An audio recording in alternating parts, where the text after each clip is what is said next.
Hello बेटा, क्या हाल चाल आप सभी के बताएं जरा। आप लोग कमेंट बॉक्स में टाइप कीजिए कि आप सभी लोग कैसे हैं। और बेटा, अगर तुम क्लास 10th में हो और अभी इस क्लास को देख रहे हो तो ये क्लास आपके लिए बहुत ज़्यादा इंपॉर्टेंट है, क्योंकि बेटा जो मैं क्वेश्चंस आज कराने वाला हूँ वो इतने ज़्यादा इंपॉर्टेंट हैं, बहुत ही ज़्यादा इंपॉर्टेंट है बेटा।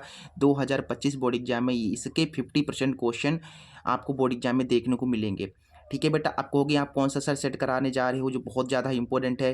बेटा जी, हमने इनके क्वेश्चंस पर स्टडी की है। ठीक है, ये जो क्वेश्चंस हैं ये प्रीवियस ईयर में बहुत ज़्यादा पूछे गए हैं। इन्हें हम अपने तरीके से बहुत ईजी तरीके से आपको कराएंगे।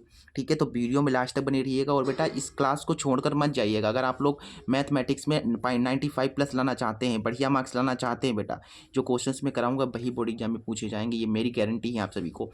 हमारे पास आज हम बेटा क्या करने वाले हैं देखो बेटा, आज हम आपको 2023 का जो सेट 6 ईए है, इसके ऑब्जेक्टिव्स तो मैंने पहले ही ऑलरेडी करा दिए हैं। और इसके जो ऑब्जेक्टिव्स हैं वो भी बहुत ज़्यादा इंपॉर्टेंट है।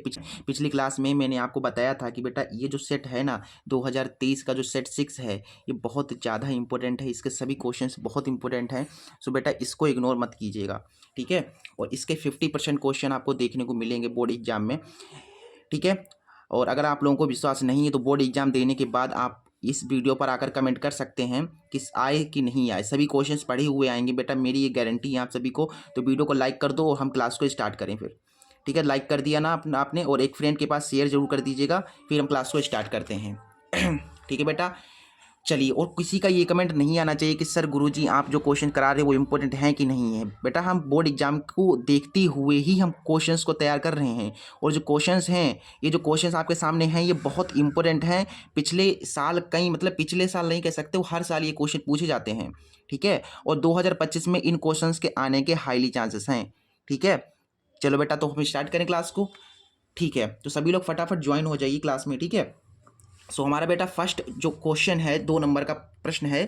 कह रहा है कि बिंदुओं 2, और 10, 3 के बीच की दूरी 10 मात्रक है, तो बाई का मान ज्ञात कीजिए। यानी पहला बिंदु ये है और दूसरा बिंदु ये है, इन दोनों बिंदुओं के बीच की दूरी 10 है, तो ये जो बाई आपको दिख रहा है ये निकालना है। बहुत आसान क्वेश्चन है। और बेटा ये क्वेश्चन, इस टाइप का क्वेश्चन जो है पूछा जाता है, क्या पूछा जाएगा आपको 2 बिंदु दे देगा और उसके बीच की दूरी दे देगा और कह देगा बाई निकालो, एक्स निकालो। तो देखो बेटा, इस टाइप के क्वेश्चंस को कैसे हैंडल करना है, कैसे सरल करना है, वो उसको उसको ध्यान में देखिए, उसको उस तरीकों को समझो तुम। यहाँ पर देखो यहाँ पर क्या है, हमारे पास एक बिंदु ये है, 2, है पहला बिंदु। ठीक है, इसका हम यहाँ से हल कर रहे हैं बेटा। ठीक है, पहला बिंदु तुम्हारा ये 2, है और दूसरा बिंदु तुम्हारा क्या है, 10, 3 है बेटा। बताया गया है कि इनके बीच की दूरी, बेटा यहाँ से लेकर के यहाँ तक की दूरी, ऐसे करके लाइन खींच दो। यानी यहाँ से लेकर के यहाँ तक का जो डिस्टेंस है वो कितना है, 10 है, 10 मात्रक है। ठीक है, 10 मात्रक है। तो आपको ये जो बाई दिख रहा है ये निकालना है। क्वेश्चन समझ में आ गया ना। अब आंसर भी इसका देखिए कितने आसानी से निकलेगा, वो भी आपको समझ में आ जाएगा। थोड़ा सा मैं छोटा कर लेता हूँ, लगता है ज़्यादा बड़ा हो गया है। ठीक है, अब सही है। हाँ, आप देखिए बेटा, यहाँ पर किस किस चीज़ की बात आई है बेटा, बीच की दूरी की बात आई है ना। तो बीच की दूरी का ही सूत्र लगाएंगे। देखिए बीच की दूरी, तो बीच की दूरी का सूत्र क्या होता है। अगर मैं आपसे कह दूं कि गुरु यहाँ से लेकर के यहाँ तक की दूरी निकालो, तो आप कौन सा सूत्र लगाओगे। तो आप लगाओगे बीच की दूरी बराबर अंडर रूट में x2 माइनस x1 का whole square plus y2 minus y1 का होल स्क्वायर। यही तो सूत्र लगाओगे ना आप लोग। बीच की दूरी बेटा कितनी दे रखी है अपने लोगों को, यहाँ पर 10 दे रखी है। फिर अंडर रूट है x2, बेटा x1 y1 x2 y2 यहाँ से मिलेंगे, x1 y1 और ये हो जाएगा x2 y2। ठीक है, x2 कितना है, 10 है, x1 कितना है, देखिए 2 है, स्क्वायर है तो स्क्वायर लगा दो, फिर प्लस है, फिर y2 देखो कितना है, y2 तुम्हारा यहाँ पर 3 है और y1 तुम्हारा y है। मानों को रख दिया, अब इसे सॉल्व कर दो, y का मान आपका आ गया। देखो यहाँ पर देखो बेटा यहाँ से। ठीक है, और कोई भी प्रॉब्लम आप लोगों को अगर होती है, ठीक है, तो आप लोग कमेंट करके बता सकते हैं। वैसे तो कोई प्रॉब्लम नहीं होगी, 100% मैं पूरा प्रयास अपना करूंगा कि आप लोगों का कोई भी डाउट ना रहे, सारे क्वेश्चन आपको समझ में आए और बहुत ईजी तरीके से धीरे धीरे आपको समझाऊंगा। देखो बेटा, 10 में से 2 चले गए, कितने बचे, 8 बचे। फिर स्क्वायर लगा देना है आपको, स्क्वायर लगा हुआ है यहाँ पर। देखो बेटा, ये a माइनस बी का होल स्क्वायर बन जाएगा ना। तो a माइनस बी का होल स्क्वायर क्या होता है, ए स्क्वायर, ए की जगह पर 3 है, A square plus B square, B by है, फिर होता है -2ab, 2a 3 है और y कितना, 2a और वी तुम्हारा y आएगा। आपको मैंने बताया है कि बराबर के राइट साइड या लेफ्ट साइड अगर आपको अंडर रूट दिखता है तो उसको हटाने के लिए दोनों तरफ वर्ग करना पड़ता है। तो इस अंडर रूट को हटाने के लिए दोनों तरफ वर्ग करना पड़ेगा। तो यहाँ पर ऐसे लिख दो कि दोनों ओर वर्ग करने पर, दोनों ओर वर्ग करने पर, देखो बेटा वर्ग करो, इधर भी वर्ग करो। वर्ग करने का मतलब होता है स्क्वायर लगाना, तो इधर भी स्क्वायर लगा दो और इसके ऊपर भी स्क्वायर लगा दो। 8 का स्क्वायर 64 है, फिर 3 का स्क्वायर 3 तिया 9, फिर यहाँ से 22 स्क्वायर है, फिर 2 तिया 6y हो जाएगा बेटा। इसके ऊपर भी स्क्वायर लगा देना है बेटा, इसके स्क्वायर से रूट कैंसिल हो गया और 10 का स्क्वायर 10 हो जाएगा। और इधर तुम्हारे पास 64 में 9 जोड़ोगे तो 9 4 13 यानी कि 73 हो गया। फिर ये y स्क्वायर है, फिर यहाँ पर 6y है। ठीक है, क्लियर है इतनी बात? इतनी बात क्लियर है। अब इसको थोड़ा सॉल्व कर दो। देखिए यहाँ पर क्या है, y स्क्वायर है, फिर माइनस का 6y है, प्लस का ये 73 है और बराबर में कितना है 100 है। तो इसको तुम ऐसे लिख सकते हो y स्क्वायर माइनस का 6y बराबर 100 और ये प्लस का 73 इधर आएगा तो ये हो जाएगा माइनस का 73। y स्क्वायर माइनस का 6y, 100 में से 73 चलेगा तो 27 बचे आपके पास, बराबर में 0। ठीक है, ठीक है बेटा। अब ऐसी आपको दो संख्याएं सोचनी है जिनकी गुणा कराएं तो 27 आए, जिन्हें घटाएं तो 6 आए। तो आपकी ऐसी दो संख्या हो जाएंगी 9 तिया 27। बेटा 9 और 3 की गुणा कराओगे तो 27 आएगा और 9 में से 3 जाएगा तो 6 बचेगा। अब आपने जो संख्याएं सोची हैं उनको यहाँ पर लिख दो इसके स्थान पर। ये माइनस है तो माइनस, यहाँ पर वो संख्या लिख दो, पहले 9 फिर 3। ये सब कुछ y में है तो यहाँ पर y में लिखना पड़ेगा। हमें 6 चाहिए इसलिए हमें यहाँ पर प्लस लगाना पड़ेगा, तभी तो प्लस माइनस हो पाएगा। ये 9 में से 3 जाएगा 6 बचेगा, फिर यहाँ पर माइनस 27 है, बराबर में 0 है। अब बेटा देखो यहाँ से कॉमन तुम्हारा क्या हो रहा है, यहाँ से बाई कॉमन हो रहा है, यहाँ से 1 चला गया तो केवल 1 बाई बचा, यहाँ से बाई चला गया तो केवल 9 बचा। यहाँ से कॉमन तुम्हारा प्लस का 3 होगा, फिर बाई माइनस 3 एम 27। कॉमन वाला एक साथ लिखा जाता है, आप सभी को मैं शुरू से बताते आ रहा हूँ। फिर ये 2 बार है, इसको 1 बार लिखते हैं और बराबर में 0। बेटा ये भी 0 के बराबर है, ये भी 0 के बराबर है, तो एक एक को 0 के बराबर पहले डालना पड़ेगा। देखिए पहले हम क्या करते हैं, ये y प्लस 3 है, इसको डालते हैं 0 के बराबर, तो y बराबर मुझे 1 मिल गया -3। और अब हम क्या करते हैं, अब हम इस वाले को डाल देते हैं 0 के बराबर y माइनस 9 को। अब ये हो जाएगा y बराबर 9। बेटा ये बहुत इंपॉर्टेंट क्वेश्चन है, 2025 बोर्ड एग्जाम में ये क्वेश्चन 85% चांसेस है इस क्वेश्चन के आने के, तैयार जरूर कर लीजिएगा। ठीक है, ये क्वेश्चन आ सकता है, बहुत इंपॉर्टेंट है बेटा, ये बोर्ड एग्जाम का प्यारा सा क्वेश्चन है। और आप लोगों को समझ में तो आ गया, बाई का मान पूछा गया था तो बाई का मान -3 और 9 होगा, मतलब -3 भी हो सकता है और 9 भी हो सकता है, दोनों होंगे। ठीक है, समझ में आ गया क्वेश्चन? बताएं जरा आप लोग, समझ में आ गया आप लोगों को क्वेश्चन? ये बहुत बढ़िया बेटा। चलिए बेटा अगले क्वेश्चन पे मूव करें फिर हम। देखो बेटा अगला जो हमारा इंपॉर्टेंट क्वेश्चन है वो कह रहा है कि x और 1/x का माध्य m है, तो x की घात 3 और 1/x की घात 3 का माध्य कितना होगा। यानी x एंड 1/x का माध्य m दिया गया है, हमें x की घात 3 और 1/x की घात 3 का माध्य बताना है।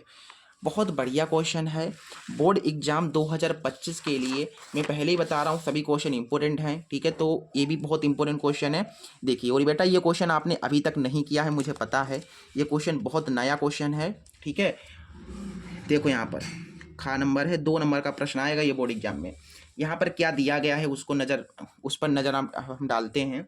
क्या है हमारे पास, x और 1/x का माध्य दिया गया है। क्वेश्चन को एक बार लिख देता हूँ मैं, क्या है x और 1/x का माध्य अपने को दिया गया है। बेटा माध्य कितना दिया गया है गुरुजी, माध्य अपने को इनका m दिया गया है, माध्य m।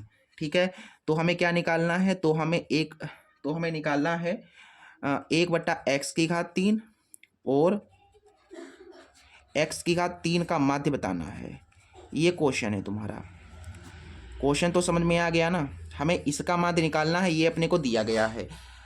अच्छा, अगर हमें इनका माध्य निकालना है तो हमें 1/x की घात 3 और 1/x की घात 3 का मान पता होना चाहिए। तो हम यहाँ से जो है ये निकाल लेंगे, ये फिर हम इसमें आराम से निकाल लेंगे आराम से। ठीक है, देखते जाइए, आपको समझ में आ जाएगा। ठीक है, ज़्यादा प्रेशर माइंड पे मत डालिए, मैं आपको समझा दूंगा, टेंशन वाली कोई बात नहीं है।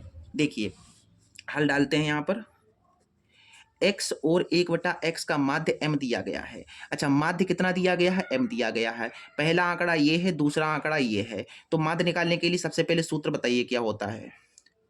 माध्य बराबर क्या होता है? माध्य बराबर होता है आंकड़ों का योग, आंकड़ों का योग बटा में आंकड़ों की संख्या। यही तो सूत्र होता है माध्य निकालने के लिए। जब ठीक है, माध्य कितना दिया गया? m दिया गया है, तो m यहाँ पर लिख दो। आंकड़ों का योग यानी आंकड़े तुम्हारे, पहला आंकड़ा ये है, दूसरा आंकड़ा ये है, तो इनका योग यानी कि जोड़। पहला आंकड़ा x प्लस 1/x, यानी दोनों आंकड़ों का योग कर दिया। फिर आंकड़ों की संख्या, कितने आंकड़े हैं? 1 और 1 2, यानी 2 आंकड़े हैं तुम्हारे। ठीक है, अब इसे थोड़ा सा सरल कर लीजिए। देखिए इसके बट्टे में कुछ नहीं तो 1, 2 की इधर गुणा होगी तो 2m हो जाएगा, 1 की इधर गुणा होगी तो x प्लस 1/x ही रहेगा। मुझे क्या चाहिए? घात 3 चाहिए, मुझे घात 3 में चाहिए। देखिए ये क्या x घात 1 में है, मुझे किस में चाहिए? 3 में चाहिए। अब ये 3 में कब मिलेगा? जब आप दोनों तरफ क्यूब कर दोगे, दोनों तरफ क्यूब कर दोगे, घात 3 कर दोगे, पावर 3 कर दोगे, तो हमें मिल जाएगा। तो हम क्या करते हैं? दोनों ओर क्यूब करने पर इधर भी क्यूब कर दो, क्यूब का मतलब घात 3 करनी है, और x प्लस 1/x है, इधर भी क्यूब कर दो। ठीक है, अब देखो यहाँ पर, अब आओ क्वेश्चन पे। अब हमारा क्वेश्चन सोल्व हो गया है। 2 की घात 3 यानी कि 2 गुना 2 गुना 2 3 बार लिखोगे, 2 दूना 4 दूनी 8 आएगा। यहाँ पर घात 3 इस पर थी और इस पर भी है, m के ऊपर भी घात 3 है। फिर देखो बेटा ये a प्लस वी की घात 3 में टूट जाएगा। तो a प्लस बी की घात 3 का सूत्र क्या होता है? बताइए। a प्लस वी की घात 3 का सूत्र होता है a की घात 3 प्लस बी की घात 3 प्लस 3ab ब्रैकेट में a प्लस बी, यही सूत्र होता है ना। बस इसको यूज कर लो। यहाँ पर पहले a की घात 3, a तुम्हारा x है, x की घात 3 हो जाएगा। फिर होता है b की घात 3, b तुम्हारा 1/x है, तो बेटा इसकी घात 3, फिर प्लस 3ab 3a कितना है? x है, और b कितना है? 1/x है। फिर क्या है? ब्रैकेट है, फिर a प्लस बी, यानी ये वाला प्लस में कर देना है बस, जो कि लिखा हुआ है। अब जो कट रहा है उसे काट दो। देखो x से x कैंसिल आउट हो गया, यहाँ से 8m की घात 3 आ गया, और बराबर में देखो ये x की घात 3, 1 का क्यूब करोगे तो 1 ही आएगा, क्यूब जो है x के ऊपर भी है। ठीक है बेटा, समझ में आ गया। फिर बेटा देखो यहाँ पर 3 है, फिर यहाँ पर तुम्हारा क्या है? x प्लस 1/x है। ठीक है, और बेटा ये वाली जो समीकरण है इसे आप मान सकते हो पहली। और अब यहाँ पर देखो x प्लस 1/x जो है हमें दिया गया है। देखो x प्लस 1/x जो है बराबर है 2m के। तो समीकरण फर्स्ट से हम इसका मान रख सकते हैं ना। तो समीकरण हम फर्स्ट से देखेंगे। समीकरण फर्स्ट से x प्लस 1/x बराबर कितना है? 2m है, तो इसके स्थान पर 2m लिख देंगे बस। ठीक है, काम हमारा हो गया। x की घात 3 है, फिर 1/x की घात 3 है, प्लस है, सॉरी प्लस है, फिर 3 है, और इसके स्थान पर क्या लिखना है? देखिए 2m लिखना है। अब सॉल्व कीजिए। 8m की घात 3 और ये तुम्हारा x की घात 3 प्लस 1/x की घात 3, और ये बराबर क्यों लगा रहा हूँ? प्लस है, 3 दूना 6m, ये प्लस का 6m इधर ले आओ, तो 8m की घात 3 प्लस का बेटा इधर आएगा तो ये हो जाएगा माइनस का, और बराबर में तुम्हारे पास बचा x की घात 3 प्लस 1/x की घात 3। ये चीज़ अपने लोगों को यहाँ पर मिली है, ये चीज़ अपने लोगों को यहाँ पर मिली है। अब हम आते हैं क्वेश्चन पे। अब हमें निकालना क्या था? हमें 1/x की घात 3 और x की घात 3 का माध्य निकालना था।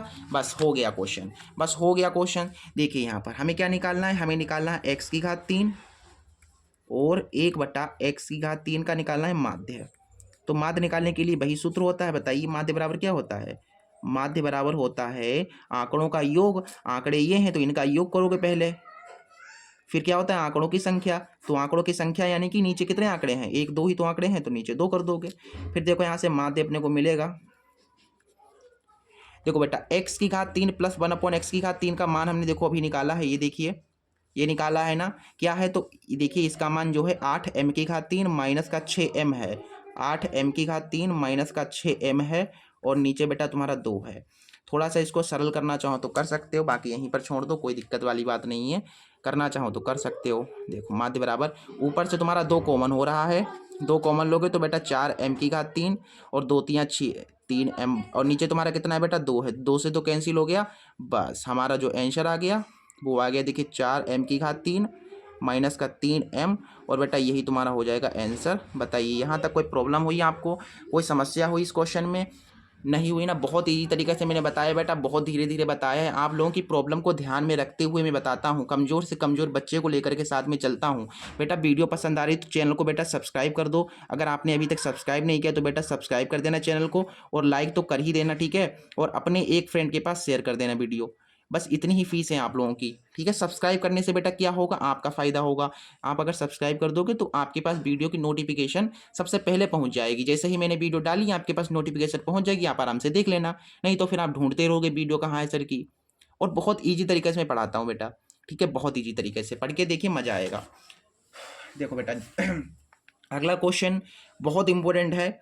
अगला क्वेश्चन कह रहा है कि यदि टेन 2a बराबर कोट a माइनस 18 डिग्री है, जहां 2a एक न्यून कोण है, तो a का मान क्या होगा। ये क्वेश्चन बहुत इंपॉर्टेंट है और बोर्ड एग्जाम में तो क्वेश्चन ये वाला पूछा ही जाता है।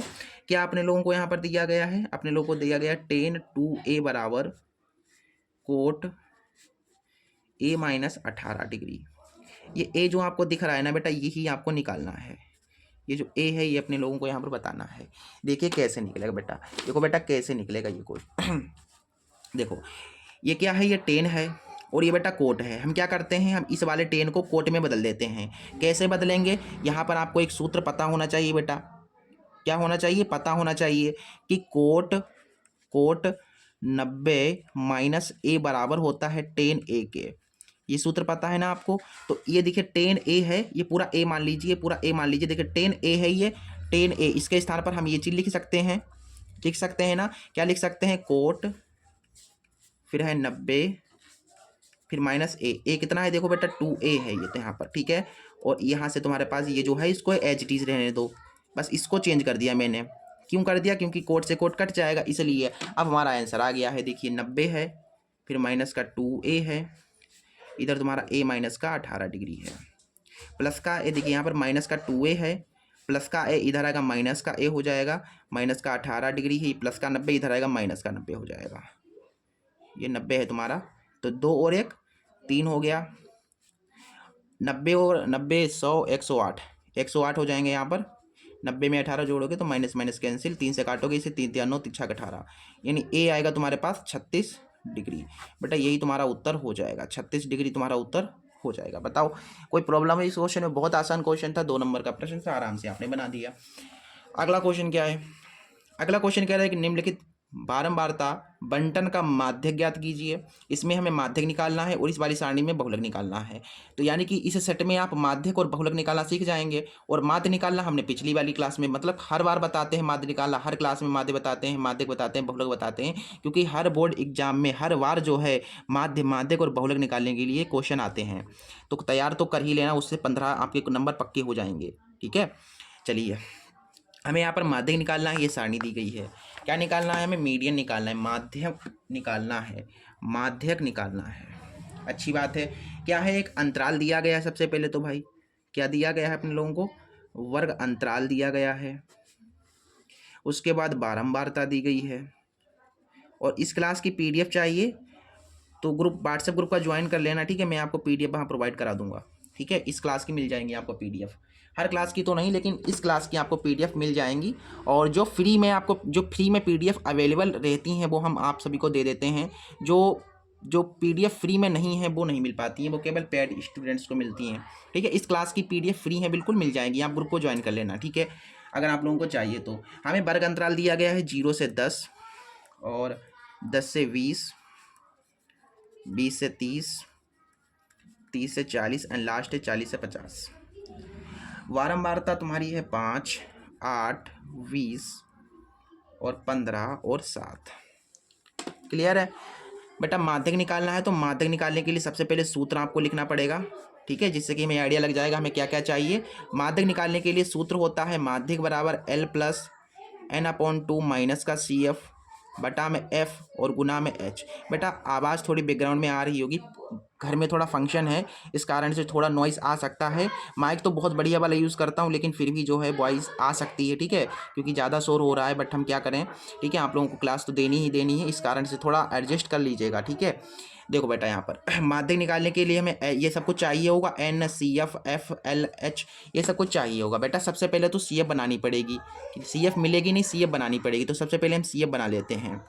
बेटा CF बनाने का तरीका होता है, आप सभी को पता है, ये जो बारंबारता है इसका जो पहला आंकड़ा है उसको एज इट इज लिखना है। ये 5 था, 5 लिख दिया, फिर आपको ऐसे जोड़ते जाना है क्रॉस में, 8 और 5 13, 13 में 20 जोड़ोगे 33 हो जाएंगे, 33 में 15 जोड़ देने हैं तो आपके पास हो जाएंगे 5 3 8 48, 48 में 7 जोड़ोगे 55 हो जाएंगे। अच्छी बात है, ये चीज़ें मिल गई। अब यहाँ पर जो CF है इसका जो लास्ट वाला नंबर है वही आपका N है, तो N तुम्हारा 55 है। ठीक है बेटा, जो जो CF है उसका जो लास्ट वाला नंबर है वही आपका N कहलाता है। ठीक है बेटा, N वही कहलाता है। और उसके बाद देखो बेटा CF, ये चीज़ें मिलेंगी। देखिए पहले F निकालना है आपको, N निकालने के बाद F। तो बेटा F इसमें जो सबसे बड़ा होता है वही F होता है, तो इसमें सबसे बड़ा तुम्हारा 20 है, तो F तुम्हारा 20 हो गया। F के सामने वाले के ऊपर वाला CF होता है, तो CF आपका 13 है। F के पीछे वाला L होता है, ये L है। समझ में आ गया? बस अब मानों को यहाँ पर रख दो। और H भी पता करना है, तो H का होता है H बटा अंतर। तो कितने कितने का अंतर है इस अंतराल में? देखिए 10 में से 0 गया 10, 20 में से 10 गया 10, 30 में से 20 गया 10, यानी 10 का अंतर है। बस यहाँ पर मानों को रख दो बेटा। L कितना आया? 20 आया। N कितना आया बेटा? N 55 आया तुम्हारा, बटा में 2 है। फिर CF कितना आया बेटा? देखिए 13 आया। फिर क्या है तुम्हारा? F है नीचे, तो F तुम्हारा 20 है और H तुम्हारा 10 है। बेटा 0 से 0 कैंसिल आउट। यहाँ पर देखिए 20 है, 55 को 2 से, देखिए 55 को 2 से भाग देना है, तो 2 दूना 4, 2 सते 14, 2 पंचे 10, 27.5 आएंगे। ठीक है, और यहाँ से माइनस के 13 है और नीचे तुम्हारा 2 है। इसको सरल कर दीजिए, आपका आंसर आ गया है। 27 में से 13 चले गए तो आपके पास बचेंगे 4 3 7 14.5 बचेंगे। ठीक है, और नीचे तुम्हारा 2 है। काटना चाहें तो इसे काट सकते हैं। 2 सते 14, 2 दूना 4, 2 पंचे 10, 20 में 7 जोड़ दो 27, 27.25 आपका उत्तर हो जाएगा बेटा। यही तुम्हारा माध्य कहलाएगा। बताओ जरा सा भी किसी को, कोई भी बच्चे को डाउट हो अगर, ठीक है, तो कमेंट हमें कर सकता है। समझ में आ गया ये क्वेश्चन? बहुत बढ़िया बेटा, बहुत बढ़िया। अगले क्वेश्चन पे मूव करते हैं। अगला क्वेश्चन हमारा यहाँ पर है, आप लोगों को क्वेश्चन दिख रहे हैं सभी के सभी? साफ साफ दिख रहे हैं ना? थोड़ा जूम कर लूँ क्या मैं? इतना सही है? चलो बेटा आ जाओ अगले क्वेश्चन पे। कह रहा है कि दिया गया है HCF, अंदर 2 संख्याएं दी गई हैं। ब्रैकेट के अंदर हमेशा 2 संख्याएं होती हैं बेटा, और यहाँ पर HCF लिखा है, यानी कि ये जो संख्याएं हैं इनका HCF अपने को 51 दिया गया है। तो इन 2 संख्याओं का आपको LCM निकालना है। इस टाइप का क्वेश्चन बोर्ड एग्जाम में पूछने मतलब देखने को मिलता है हर बार। सो इम्पोर्टेंट है। मैंने आपको बताया कि सारी क्वेश्चन इंपॉर्टेंट है, सभी क्वेश्चन बहुत इंपॉर्टेंट है। इस क्लास को देखने के बाद कई नंबर आपके पक्के हो जाएंगे। ठीक है, मैथ में आपके बहुत बढ़िया नंबर आ जाएंगे। और कोई बच्चा जैसे बिल्कुल वीक है, अगर उससे कुछ नहीं आता है, गणित में कुछ भी नहीं आता है, ठीक है, अगर वे केवल इस क्लास को देखकर चला जाता है तब भी उसके बढ़िया नंबर आ जाएंगे। ठीक है, मतलब पास तो हो ही जाएगा, ये मान के चलो। ठीक है, बाकी आप अगर, ठीक है, बाकी आप इंपॉर्टेंट क्वेश्चन ढूंढ रहे हो तो इससे बढ़िया इंपॉर्टेंट क्वेश्चन कहीं आपको मिल ही नहीं सकते हैं। हमें यहाँ पर क्या गिवन है उसको, उस पर ध्यान मतलब नज़र डालते हैं। हमको यहाँ पर दिया गया है सबसे पहले HCF, अंदर 2 संख्याएं हैं 255 और 867 बेटा, ये 2 संख्याएं हैं, इनका HCF अपने को दिया गया है 51। तो क्या निकालना है अपने लोगों को? LCM निकालना है। किनका? ये जो संख्याएं हैं तुम्हारे अंदर, ठीक है, 255 और 867, ये जो संख्याएं हैं इनका निकालना है। देखो कैसे निकलेगा भाई, देख लो। हमें पता है इसमें सूत्र कौन सा लगेगा। हमें HCF दिया गया है, 2 संख्याएं दी गई हैं, LCM निकालना है। सूत्र कौन सा लगता है बेटा? सूत्र आप सभी को पता है, 2 संख्याओं का गुणनफल बराबर में होता है HCF गुणा LCM, ये सूत्र होता है। तो इसी का यूज़ करके हम आंसर निकाल देंगे।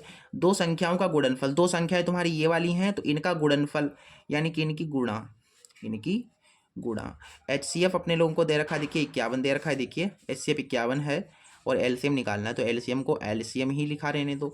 51 गुणा में तो इधर बट्टे में आ जाएगा, 255 गुणा 867 बट्टा में 51 और LCM। ठीक है, ठंड है, हाथ नहीं चल रहे हैं, फिर भी हम लिख रहे हैं आप लोगों के लिए। ठीक है, क्या कट रहा है इसमें? कुछ काट दो अगर कट रहा हो तो।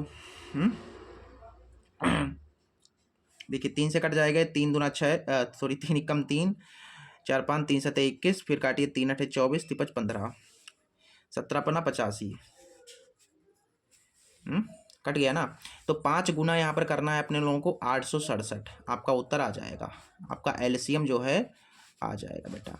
देखिए LCM आ गया, गुणा कराइए, 5 7 35 और 5 6 30, 30 में 3 जोड़ दोगे 33, 5 8 40, 3 43, तो आपका उत्तर आएगा 43 35। कितना आएगा 43-35 आपका उत्तर आ जाएगा। बताइए जरा सा भी किसी बच्चे को जरा सा भी कोई डाउट है, कोई संदेह है, इस क्वेश्चन में कोई डाउट तो नहीं है आप लोगों का? बताए नहीं होगा ना, मैं बहुत अच्छे तरीके से बहुत धीरे धीरे बता रहा हूँ जिससे कि आप लोगों का कोई डाउट ही ना रहे, कितने भी आप कमज़ोर हों आप लोगों को समझ में आ जाए।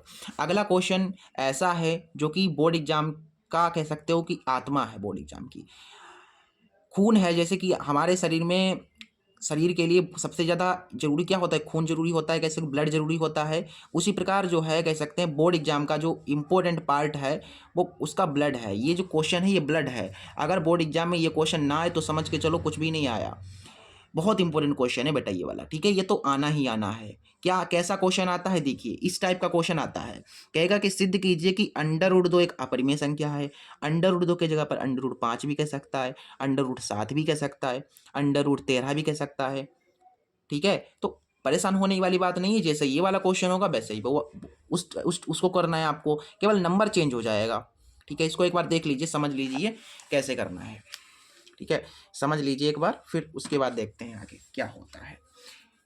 यहाँ पर हमें क्या करना है? सिद्ध करना है, सिद्ध करना है अंडर रूट 2 एक अपरिमेय संख्या है। बट अंडर रूट 2 एक अपरिमेय संख्या है, ये अपने लोगों को कभी भी सिद्ध करना हो, मतलब किसी को भी अपरिमेय संख्या अगर आप लोग सिद्ध करना चाहते हैं तो उसे आपको परिमेय मानना पड़ेगा। तो हम यहाँ पर मानेंगे, क्या मानेंगे? माना अंडर रूट 2 एक परिमेय संख्या है। मैंने इसे परिमेय संख्या मान लिया। अगर अंडर रूट 2 एक परिमेय संख्या है तो ये किसके बराबर होगी भाई? तो ये बराबर होगी a बटा b के, क्योंकि आपको पता है परिमेय संख्या किस में होती है? बट्टे में होती है। अगर ये परिमेय संख्या है तो ये भी बट्टे में होनी चाहिए, इसके बराबर होनी चाहिए। a b क्या है? a b आपके पूर्णांक हैं, जहाँ a और v क्या हैं? पूर्णांक हैं, कोई पूर्णांक हैं, ठीक है? यहाँ तक क्लियर हो गया? बट्टे में इसके कुछ नहीं तो वन, इसको थोड़ा सोल्व कर दो। ए की गुणा ए से होगी ए आएगा, अंडर रूट 2 की बी से गुणा होगी तो अंडर रूट 2 बी आ जाएगा। इसको समीकरण मान लो पहली। अब हम क्या करेंगे, ठीक है? अब यहाँ पर जो है हमने बताया, आपको पीछे ही बताया था कि बराबर के राइट साइड या लेफ्ट साइड अंडर रूट दिखता है तो उसको हटाने के लिए दोनों तरफ वर्ग किया जाता है। तो हम क्या करेंगे? दोनों तरफ वर्ग करेंगे, दोनों ओर वर्ग कराने पर, दोनों ओर वर्ग कराइए भाई, इधर भी वर्ग कराइए और अंडर रूट 2 वी दिख रहा है इसके ऊपर भी वर्ग कराइए। तो यहाँ से क्या हुआ? ए स्क्वायर हो गया, स्क्वायर से रूट कट गया, केवल 2 और बी के ऊपर भी स्क्वायर लगा था, तो ये चीज़ आ गई भाई, ये चीज़ आ गई भाई, ठीक है? अब यहाँ पर अगर आप देखेंगे तो ये 2 गुणा में है तो इसके बटे में आ जाएगा, ए स्क्वायर के बटे में आ जाएगा। इसका मतलब क्या है कि ए स्क्वायर जो है वो 2 से क्या है? विभाजित है, यानी भाग हो रहा है कि नहीं हो रहा है? बताइए। हाँ बिल्कुल हो रहा है। तो हम कह सकते हैं कि जो ए स्क्वायर है वो 2 से क्या हो रहा है? विभाजित है, 2 से विभाजित है, विभाजित है। अच्छा, ए स्क्वायर 2 से विभाजित है तो केवल ए भी 2 से विभाजित होगा। ये कैसे? ये भी मैं आपको बता दूंगा, ए भी 2 से विभाजित होगा भाई। जैसे समझो बात को, अगर ए स्क्वायर 2 से विभाजित हो तो ए भी 2 से विभाजित होगा।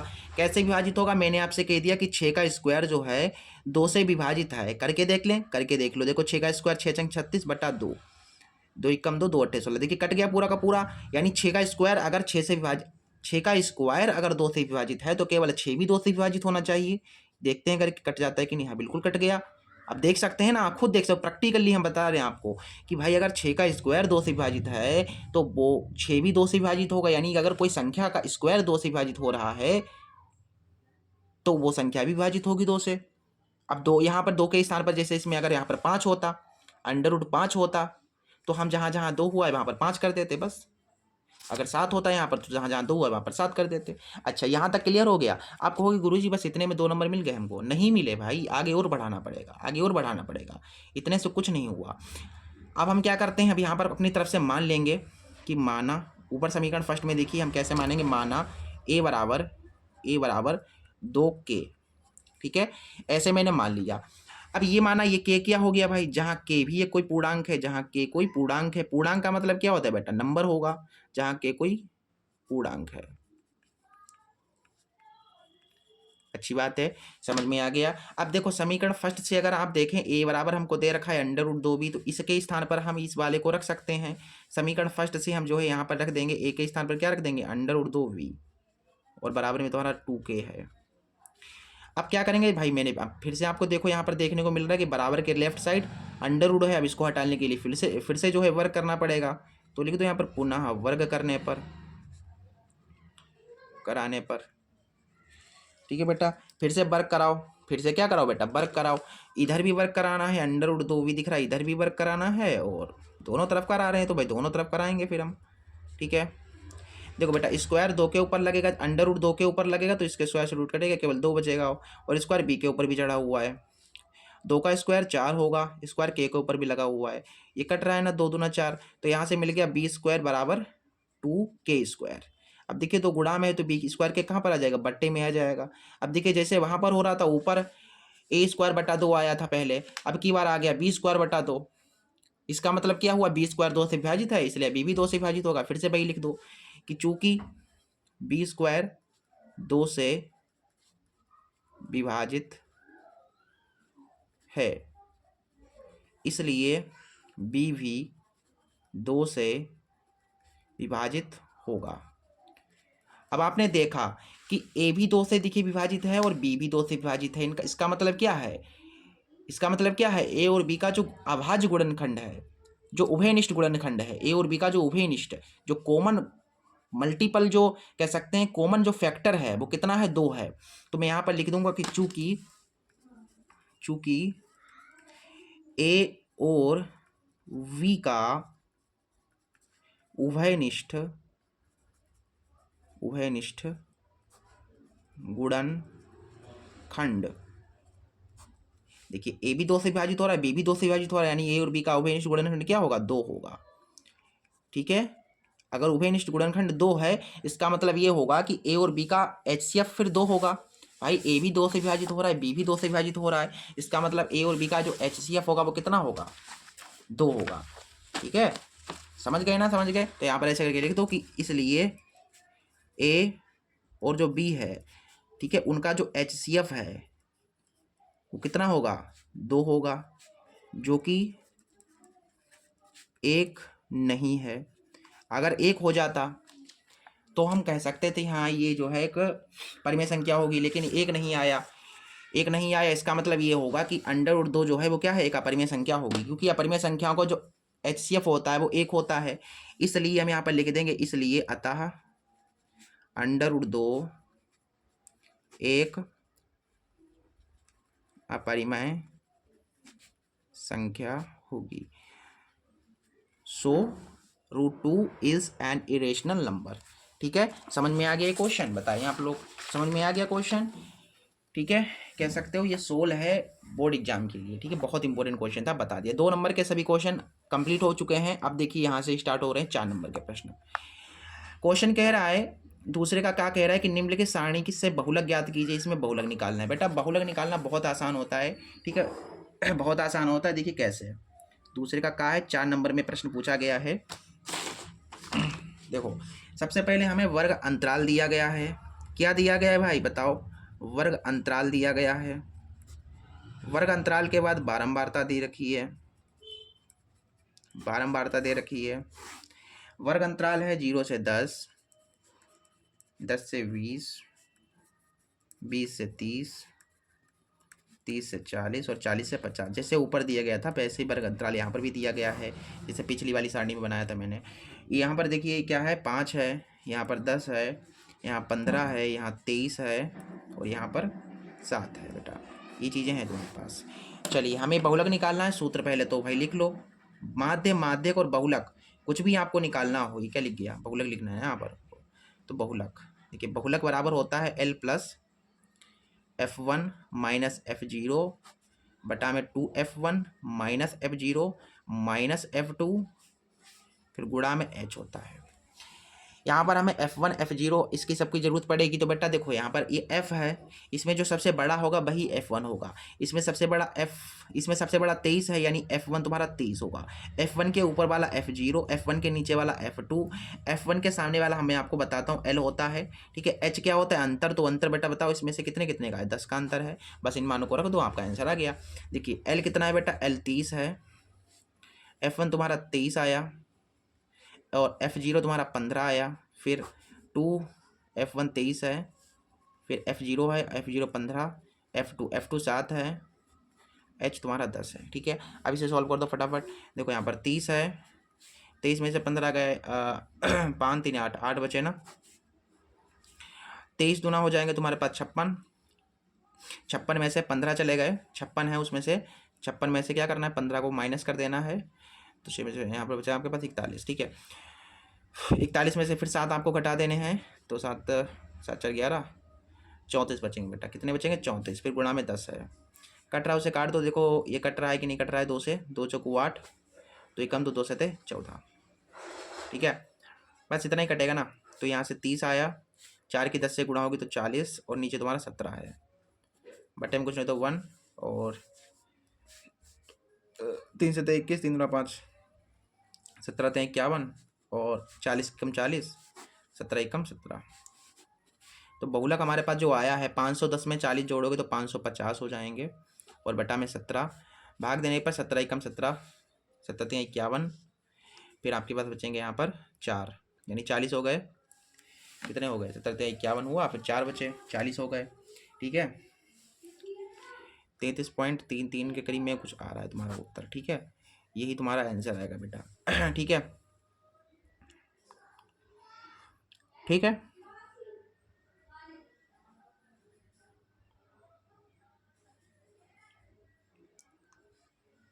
ठीक है बेटा, समझ में आ गया क्वेश्चन? बहुत बढ़िया, ठीक है। अगले क्वेश्चन पे मूव करते हैं। फिर अगला क्वेश्चन क्या कह रहा है? इसका नेक्स्ट क्वेश्चन कह रहा है कि सिद्ध कीजिए कि किसी वाह बिंदु से वृत्त पर खींची गई दो स्पर्श रेखाओं की लंबाइयां बराबर होती हैं। प्रमेय 10.1 है बेटा, ये वाली, ये क्या है? ये प्रमेय 10.1 है। सीधे सीधे आपसे कह रहा है कि सिद्ध कीजिए कि आप किसी अगर वृत्त के बाहरी बिंदु से स्पर्श रेखाएं डालेंगे तो उनकी लंबाइयां बराबर होंगी। ये क्वेश्चन है तुम्हारा, बहुत इंपॉर्टेंट क्वेश्चन है बेटा, ये बोर्ड एग्जाम्स की दृष्टि से बहुत इंपॉर्टेंट क्वेश्चन है बेटा, विश्वास कीजिए। इतना इंपॉर्टेंट क्वेश्चन है, बोर्ड एग्जाम के लिए कह नहीं सकते इसके बारे में कुछ, ठीक है। बोर्ड एग्जाम में ये क्वेश्चन आ सकता है, आ नहीं सकता है, आ ही जाएगा बेटा, मैं कह रहा हूँ ना, आ ही जाएगा ये क्वेश्चन, बहुत इंपॉर्टेंट क्वेश्चन है बेटा ये वाला। क्या कह रहा है कि भैया किसी बाहरी, अगर आपने कोई एक वृत्त खींचा, क्या खींचा आपने? एक वृत्त खींचा, और वृत्त का एक बाहरी बिंदु ले लिया, जैसे मैंने एक बाहरी बिंदु ये वाला ले लिया। इस बाहरी बिंदु से आप स्पर्श रेखाएं डालो, जैसे मैंने ये स्पर्श रेखा डाली ऐसे करके एक, और एक स्पर्श रेखा मैंने ऐसे करके डाल दी। अब आपने ये जो स्पर्श रेखाएं डाली हैं इनकी लंबाइयां बराबर होंगी, यानी ये वाली लंबाई इसके बराबर होगी। पहली स्पर्श रेखा ये है और दूसरी स्पर्श रेखा ये है, ये दोनों की लंबाइयां बराबर होती हैं, यही हमको सिद्ध करना है। इसे ओ नाम दे सकते हैं, ए नाम दे दो। यहाँ पर ये वाला बिंदु बन रहा है, इसे बी, और यहाँ पर एक बिंदु बन रहा है यहाँ पर सी, और इसका केंद्र भी तो होगा वृत्त का। फिर इस वाले को इससे मिला दो, ये त्रिज्या हो जाएगी तुम्हारे पास, और ये भी त्रिज्या हो गई, इसे ओ नाम दे दो। फिर कुछ ऐसा करो, इसको जो है मिला दो ऐसे करके, ठीक है। सॉरी गाइस, छींक आ गई, ठीक है। हमें क्या आया? यहाँ पर ये सारी चीज़ें दी गई हैं।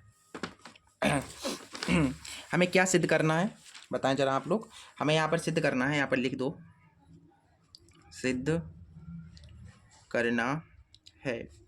सिद्ध करना है कि जो ए वी होगा वो किसके बराबर होगा? वो इस ए सी के बराबर होगा। ये अपने लोगों को सिद्ध करना है। तो ये सिद्ध कब होगा बेटा? ये सिद्ध कब होगा? जब आप यहाँ पर देखेंगे ये वाला एक त्रिभुज बन रहा है तुम्हारा ए बी ओ, और एक बन रहा है ए सी ओ। जब आप इस वाले त्रिभुज को इस वाले त्रिभुज के क्या दिखा दोगे? सर्वांगसम दिखा दोगे। सर्वांगसम दिखा दोगे यानी कि उसके सभी अंग बराबर हो जाएंगे, सभी भुजाएं बराबर हो जाएंगी, सभी कोण बराबर हो जाएंगे। हमें भुजाएं बराबर दिखानी है तो फिर उसकी भुजाएं बराबर हो ही जाएंगी फिर। तो सर्वांगसम दिखाने के लिए क्या करना होता है? सर्वांगसम दिखाने के लिए बेटा क्या करना होता है? सर्वांगसम दिखाने के लिए दो भुजाएं बराबर दिखानी होती हैं और एक कोण बराबर दिखाना होता है। दो भुजाएं और एक कोण। देखो कैसे हम बराबर दिखाएंगे। हमें यहाँ पर केवल क्या करना है, इस वाले त्रिभुज और इस वाले त्रिभुज में दो भुजाएं बराबर दिखानी, एक कोण बराबर दिखाना है। देखिए सबसे पहले हम कौन से त्रिभुज चलेंगे? भाई दोनों त्रिभुजों में चलेंगे, त्रिभुज ए बी ओ, और किस में चलेंगे? ए बी ओ व त्रिभुज ए सी ओ में। इस वाले त्रिभुज में आप जो है पहले कोण को देख लो कि कोण कौन सा बराबर होगा। आपको पता है बेटा ये त्रिज्या है, ये त्रिज्या है ना बेटा, ये त्रिज्या है। और ये त्रिज्या जो होती है स्पर्श बिंदु पर क्या होती है, लंबवत होती है। यहाँ पर ये लंबवत होती है, 90 डिग्री का कोण बनेगा। यहाँ पर भी ये लंबवत है यानी 90 डिग्री का कोण बन रहा है, यानी कि यहाँ पर भी 90 बन रहा है बेटा, और यहाँ पर भी 90 बन रहा है, इस वाले में भी। यानी दोनों त्रिभुजों का जो एक कोण है वो बराबर है। यानी कि हम यहाँ पर कह देंगे कि कोण जो V होगा वो क्या होगा, कोण C के बराबर होगा। क्यों बराबर होगा, क्योंकि दोनों 90 डिग्री हैं। और दोनों 90 डिग्री क्यों है, क्योंकि प्रमेय 10.1 कहती है। हाँ ये सॉरी गाइस, ये वाली जो है आपकी प्रमेय 10.2 है, ठीक है, प्रमेय 10.2 है, ठीक है, ये प्रमेय 10.2 है। ये प्रूव करने के लिए कह रही है, मुझे याद नहीं रही। देखो बेटा यहाँ पर ये 90 डिग्री होगा, दोनों 90 डिग्री हैं। क्यों दोनों 90 डिग्री हैं बेटा, क्योंकि प्रमेय 10.1 कहती है कि जो त्रिज्या होती है वो लंबवत होती है स्पर्श बिंदु पर, तो ये लंबवत हो गई। अच्छा एक कोण बराबर दिखा दिए, अब अपने लोगों को क्या बराबर दिखाना है, दो भुजाएं बराबर दिखानी है। तो पहली भुजा तो एक ये वाली बराबर हो रही है, देखिए OV त्रिज्या है, अगर ये R है तो ये वाली भी R ही होगी भाई, दोनों तो त्रिज्या ही तो हैं। इसका मतलब ये OV जो है वो किसके बराबर है, OC के बराबर है। OV बराबर है OC के, क्यों बराबर है, क्योंकि दोनों जो है वो एक ही वृत्त की क्या है, त्रिज्याएं हैं, एक ही वृत्त की बेटा क्या है, त्रिज्याएं हैं बेटा। और एक ही वृत्त की त्रिज्याएं बराबर होती हैं, कितनी भी त्रिज्याएं खींच लो फिर आप। एक और बराबर दिखानी है भुजा, तो बेटा देखो इस वाले त्रिभुज में AO आ रहा है और इस वाले त्रिभुज में भी देखो AO आ रहा है। इसका मतलब ये जो AO है इस वाले त्रिभुज में भी आ रहा है और इस वाले त्रिभुज में भी ये भुजा आ रही है, बराबर होगी। इसका मतलब फिर यानी AO बराबर है, AO काहे बराबर है, क्योंकि उभयनिष्ठ भुजा है। उभयनिष्ठ का मतलब कॉमन, ठीक है, यानी कि समझ लो बात को, उभयनिष्ठ का मतलब दोनों तरफ जो है, तो उभयनिष्ठ भुजा है ये। अब यहाँ पर मैंने क्या किया भाई, मैंने यहाँ पर जो है एक कोण बराबर दिखा दिया, दो भुजाएं बराबर दिखा दी, तो हम यहाँ पर लगा सकते हैं RHS। RHS से क्या होगा, RHS से क्या होगा बेटा, RHS से ये त्रिभुज क्या हो जाएंगे, सर्वांगसम हो जाएंगे। यानी ये जो त्रिभुज तुम्हारा AVO है वो क्या हो जाएगा, सर्वांगसम हो जाएगा। सर्वांगसम के लिए ये वाला साइन लगेगा, और ये इस वाले त्रिभुज के ACO के, अब सर्वांगसम हो गया। अब अगर सर्वांगसम है तो हम यहाँ पर CPCT लगा देंगे। अगर दो त्रिभुज सर्वांगसम होते हैं तो CPCT क्या कहती है, CPCT कहती है corresponding part of congruent triangle जो है वो क्या कहती है, कहती है कि अगर दो त्रिभुज सर्वांगसम है तो उसकी सभी भुजाएं और सभी कोण बराबर होते हैं। इसका मतलब यह जो होगा, ये जो AB होगा वो AC के बराबर हो जाएगा, ठीक है। ये आपका हो गया आंसर, मतलब सिद्ध हो गया। आंसर कहाँ से हो गया, ये सिद्ध हुआ, ठीक है, ठीक है, समझ में आ गया बेटा क्वेश्चन ये वाला। स्क्रीनशॉट लेना चाहो तो स्क्रीनशॉट इसका ले सकते हैं आप लोग, ठीक है। अगले क्वेश्चन पे मूव करते हैं, ठीक है, अगला जो क्वेश्चन है उस पर मूव करते हैं। अगला क्वेश्चन क्या कह रहा है, अगला क्वेश्चन कह रहा है कि समकोण त्रिभुज ABC में कोण V समकोण है और BD AC पर लंब है, तो सिद्ध कीजिए AB² बराबर AC इंटू AD होगा। बहुत प्यारा क्वेश्चन है, बहुत आसान क्वेश्चन है, स्पीड में इसे थोड़ा करेंगे। क्या है यहाँ पर, एक समकोण त्रिभुज बनाना है, तो अपन लोग को ऐसे करके एक समकोण त्रिभुज मैंने बना लिया। ये क्या बनाया, समकोण त्रिभुज बनाया। बोला गया था समकोण त्रिभुज ABC, यानी ये त्रिभुज क्या है, ABC है, तो AV और C मैंने बना लिया। ये ABC समकोण त्रिभुज हो गया, यहाँ पर लंबवत है यानी 90 डिग्री बन रहा है, ठीक है, याद रखिएगा। कोण V समकोण है, बता भी दिया है इन्होंने, यहाँ पर जो B बन रहा है वो समकोण है, 90 डिग्री है, ठीक है, समकोण का मतलब 90 डिग्री। और बोला गया है और BD AC पर लंब है, क्या है, VD जो है वो लंब है किस पर, AC के ऊपर। तो बेटा B है और D कहाँ पर होगा, B और D ऐसे करके है, ये D देखिए, ये BD देखिए किस पर लंब हो गया, देखिए AC के ऊपर खड़ा है, देखो ये AC है, इसके ऊपर ये BD क्या है, लंब है। मैंने क्वेश्चन बता रहा है कि BD जो है AC के ऊपर लंब है, आपको BD ऐसे खींचना है ये कि AC के ऊपर लंब हो जाए, तो मैंने कुछ इस तरीके से खींच दिया। देखिए BD जो है इस AC के ऊपर लंब है, यहाँ पर भी 90 डिग्री बन रहा है, यहाँ पर भी 90 डिग्री बन रहा है, ठीक है। तो हमको क्या सिद्ध करना है, आज सिद्ध करना जो है उस पर जो है नजर डालते हैं। सिद्ध करना है, हमें सिद्ध करना है कि AB का स्क्वायर बराबर होगा AC इंटू AD। ये बेटा कब हो पाएगा, जब आप इन दोनों त्रिभुजों को समरूप दिखा पाएंगे। अगर ये वाला त्रिभुज आप इस वाले त्रिभुज के समरूप दिखा देते हैं तो आपका जो है सिद्ध हो जाएगा, ठीक है।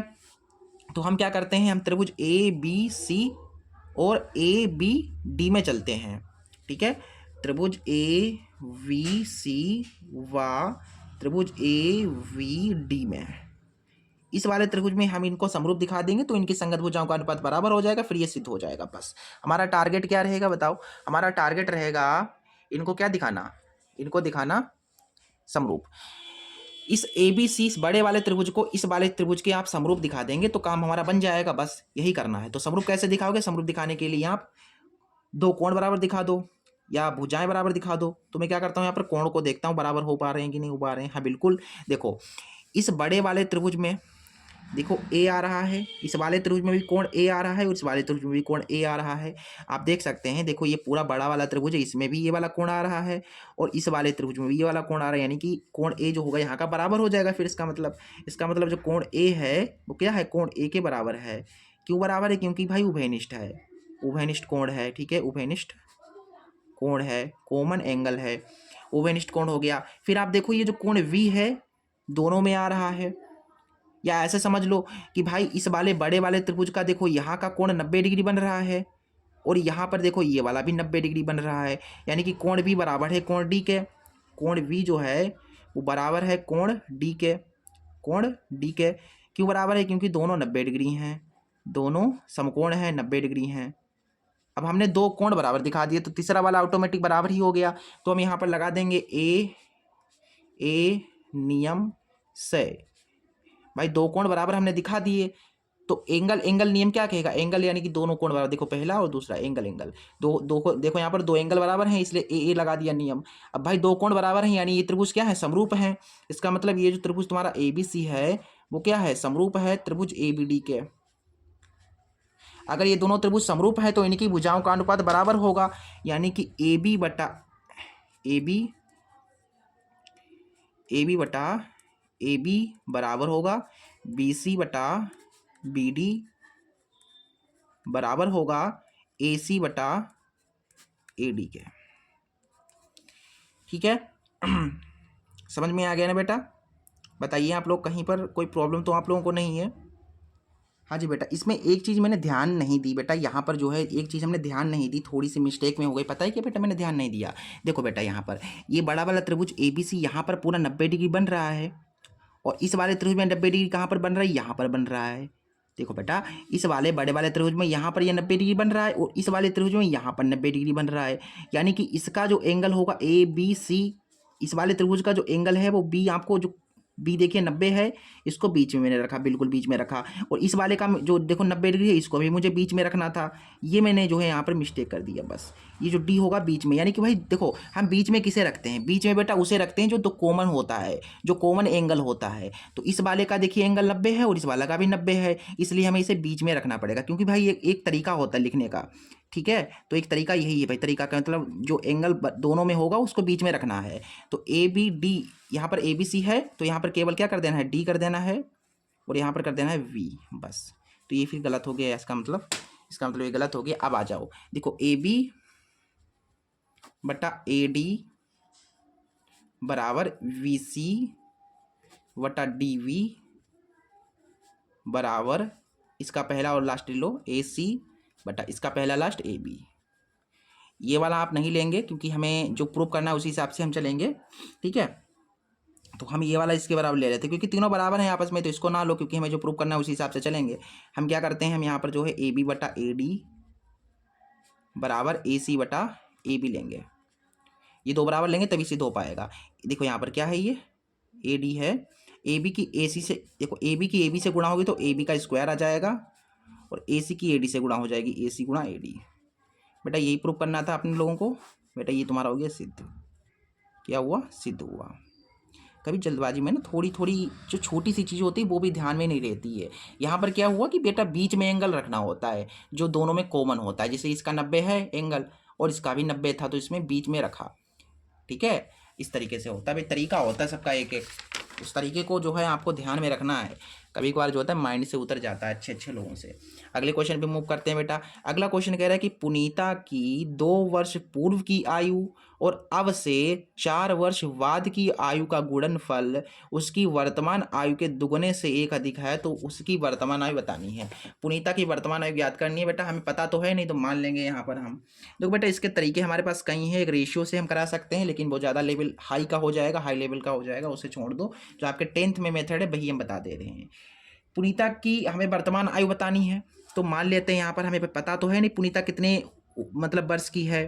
तो पुनीता की जो है, पुनीता की वर्तमान आयु, जो पुनीता की वर्तमान आयु है उसे मैंने x मान लिया।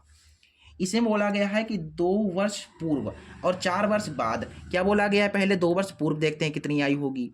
2 वर्ष पूर्व, देखो बेटा अभी पुनीता कितने वर्ष की है, अभी x की है, और आप पिछले 2 वर्ष पहले की बात कर रहे हैं। जैसे अभी आप कितने साल के हैं, मान के चलो अभी आप 15 साल के हैं, तो पिछले 2 वर्ष आप कैसे निकालोगे कि जैसे कि अभी समझो बात को, आप 2025 में हो 15 साल के, मैं आपसे 2 साल पहले पूछ दूं, यानी मैं आपसे पूछ दिया मैंने 2023 का बता दो, तो आप क्या करोगे, इसमें से दो घटा दोगे ना। तो इसका मतलब अगर अगर पुनीता अभी 1 साल की है, x साल की है, तो 2 वर्ष पहले आप घटाओगे, तो पहले के लिए हम क्या कर देते हैं, घटा देते हैं। भाई समझ रहे हो, इस प्रैक्टिकली बात को समझो, रटो मत कि अभी आप अगर अभी आप 15 साल के हो तो पिछले 2 साल पहले आप कितने साल के होगे, 2 साल पहले आप कितने साल के थे, आप घटाओगे, फिर वहां पर पूर्व के लिए घटाते हैं, पूर्व के लिए क्या करते हैं, घटाते हैं। ठीक है, अच्छा 2 वर्ष पूर्व, फिर बाद में बोला गया इसमें 4 वर्ष बाद बोला गया है, 4 वर्ष बाद, चलिए 4 वर्ष बाद की बात कर लेते हैं। अभी मान के चलो आप 15 साल के हो, फिर 4 वर्ष बाद आप कितने साल के होगे, उसमें आप 4 जोड़ोगे। इसी प्रकार से पुनीता अगर अभी 1 साल की है तो 4 वर्ष बाद x+4 की होगी, 4 जुड़ेगा भाई। ठीक है, अब आ जाओ क्वेश्चन पर। अकॉर्डिंग टू द क्वेश्चन क्या कह रहा है बेटा, क्वेश्चन कह रहा है कि पुनीता की 2 वर्ष पूर्व की आयु अब से 4 वर्ष बाद की आयु का गुणनफल, यानी 2 वर्ष पूर्व की आयु ये और 4 वर्ष बाद की आयु ये, इनका गुणनफल। यानी कि भाई यहाँ पर कह रहा है क्वेश्चन कि ये 2 वर्ष पूर्व की आयु और 4 वर्ष बाद की आयु को अगर आप गुणा कराएंगे, इनकी आपस में जब आप गुणा कराएंगे तो आपको क्या मिलेगा, तो आपको मिलेगा उसकी वर्तमान आयु के दुगने से 1 अधिक, यानी उसकी वर्तमान आयु क्या है, x है, इसका दुगना फिर इसका 1 अधिक, तब मिलेगा आपको। मतलब इनकी गुणा जब आप कराएंगे 2 वर्ष पूर्व और 4 वर्ष बाद की, फिर आपको क्या मिलेगा, जब गुणा कराएंगे तो आपको मिल जाएगी इसके वर्तमान आयु की दुगनी फिर उसकी 1 अधिक। अब सॉल्व कर दो, x का जो मान आएगा वही आपका आंसर होगा। x का x से गुणा होगा x², x का 4 से गुणा होगा तो 4x, 2 की x से गुणा होगी तो 2x, 2 का 4 से गुणा होगा 2 चौके 8, यहाँ तुम्हारे पास 2x है प्लस का 1 है, यहाँ x² है, 4x में से 2x चले गए, आपके पास बचे प्लस के 2x, फिर माइनस के 8 हैं, प्लस का 1 इधर माइनस का 1 हो गया, इधर हमारे पास है 2x, माइनस के 2x लिख लो, बराबर में 0 पहुँचा दो, प्लस 2x माइनस 2x से कैंसिल आउट हो गया, तो x² माइनस 8 माइनस 1 माइनस का 9 हुए, बराबर में 0। इसको थोड़ा सरल कर लें, आगे आपका आंसर आ गया है बेटा, इसमें आ गया आंसर, इसमें कुछ था नहीं, बहुत आसान क्वेश्चन था। ठीक है, बहुत आसान क्वेश्चन था। देखो यहाँ पर क्या है, x² माइनस 9 बराबर 0 है, इसको सरल करो, x बराबर माइनस का 9 उधर जाएगा प्लस का 9 हो गया, तो x² हटा लोगे तो इस पर ऊपर क्या लग जाएगा, रूट लग जाएगा। अब मुझे ये बताओ कि 9 का वर्गमूल क्या होता है, +-3 होता है, क्योंकि भाई रूट से कोई संख्या बाहर निकलती है तो प्लस माइनस में निकलती है।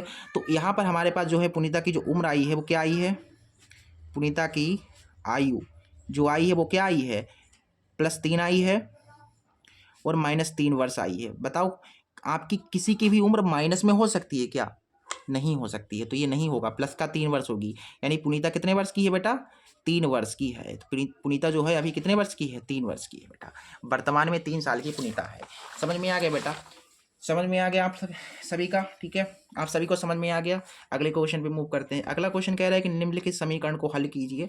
ये समीकरण है, इसे हल करना है। देखो समीकरण हल करने के लिए क्वेश्चन बोर्ड एग्जाम में आता है, कह रहा है कि 1/x minus 1/x minus 2, just इसको हमें जो सॉल्व करना है, क्या करना है मुझे यहाँ पर, इसको सॉल्व करना है। सॉल्व करोगे वहीं आपका उत्तर आ जाएगा, जो x निकलेगा वहीं आपका आंसर होगा। देखो सॉल्व करो, क्या कर सकते हैं इसमें, हम इसकी इधर गुणा करा सकते हैं, इसकी इधर गुणा करा सकते हैं, ऐसे करके x माइनस 2 की x से गुणा होगी तो x माइनस 2 आएगा, फिर माइनस, फिर x की x से गुणा होगा x आ गया, फिर आमने सामने होगी x की x से x², x की 2 से 2x बराबर में 3। इसके बटन कुछ तो 1, 1 की इधर गुणा करा दो, देखो x में से x क्या हो जाएगा, कैंसिल हो जाएगा, माइनस का 2, 1 से गुणा होगी माइनस का 2 ही आएगा, फिर इसकी इधर 3x², फिर 3 की 2 से 3 दूना 6x, तो अपने को मिलेगा यहाँ पर से 3x² माइनस का 6x और माइनस का 2 है, प्लस का 2 हो जाएगा, बराबर में 0। ठीक है, अब आपको यहाँ पर ऐसी दो संख्या सोचनी जिनकी गुणा कराएं तो 6 आए, जिन्हें जोड़े या घटाएं, जिन्हें जोड़ें तो आपका 6 आ जाए। तो आपकी ऐसी कौन सी संख्या है जिनकी गुणा कराने पर, तो यहाँ पर तुम ऐसा करो, ऐसा करो बेटा, तुम यहाँ पर जो है ऐसा करो, तुम यहाँ पर बताए क्या, इसका क्योंकि गुणनखंड तो कर नहीं पाओगे, तो तुम यहाँ पर धराचार सूत्र लगा दो। क्या लगा दो बेटा, धराचार लगा दो। धराचार्य सूत्र आपको पता है, एक्स बराबर होता है minus B plus minus under root में B square minus 4ac upon में 2a। यहाँ पर मानों को रख दो भाई। ए बी सी कहाँ से मिलेगा बेटा, आप सभी को पता है, ये ए होता है, ये वी होता है, ये सी होता है। अब देखो यहाँ पर हमें माइनस का वी चाहिए, बी आपका माइनस का 6 तो ये प्लस का 6 हो गया, फिर बी स्क्वायर यानी कि -6 का स्क्वायर, फिर 4a 3 है और सी आपका 2 है, बटा में 2a तुम्हारा 3 है। अब देखो यहाँ से ये 6 है प्लस माइनस 6 का स्क्वायर बेटा 36, 4 12 12 तियाँ 36 और 2 तियाँ 6। बैकग्राउंड में आवाज़ आ रही हो अगर आप लोगों को तो प्लीज़ एडजस्ट कर लीजिएगा, ठीक है, थोड़ा बहुत एडजस्ट कर लीजिएगा बेटा। 36 में से 36 के 0 बटा में 6 और यहाँ से 6 आएगा और बटा में 6, 6 कम 6, यानी x का जो मान आएगा वो आएगा 1, ठीक है। x का मान कितना आएगा, वो आपका 1 आ जाएगा। समझ में आ गया आप लोगों को, बताओ समझ में आ गया ना क्वेश्चन आप सभी को, ठीक है। अच्छा था क्वेश्चन, बहुत बढ़िया क्वेश्चन था, बहुत प्यारा क्वेश्चन था बेटा, ये आपका आंसर आ जाएगा, ठीक है। कुछ मिस्टेक तो नहीं है मुझसे, बताओ, कुछ मुझसे हमें लग रहा है मिस्टेक हो गई है क्योंकि आंसर तो मैच कर नहीं रहा है। हाँ जी बेटा, हमें पता है मिस्टेक आपसे कहाँ, हमसे मिस्टेक कहाँ से हो रही है।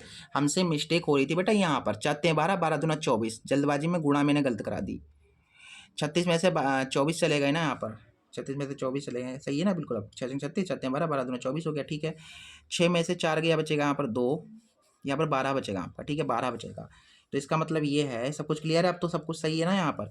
तो यहाँ पर ये मतलब गलत हो गया थोड़ा सा, ठीक है, ये गलत हो गया, इसको थोड़ा सा सरल कर लो। x बराबर 6 प्लस माइनस इस 12 को तुम कैसे लिख सकते हो, अंडर रूट 12 को लिख सकते हो, 2 दूना 4 और 4 तियाँ 12 बटा में 6 है।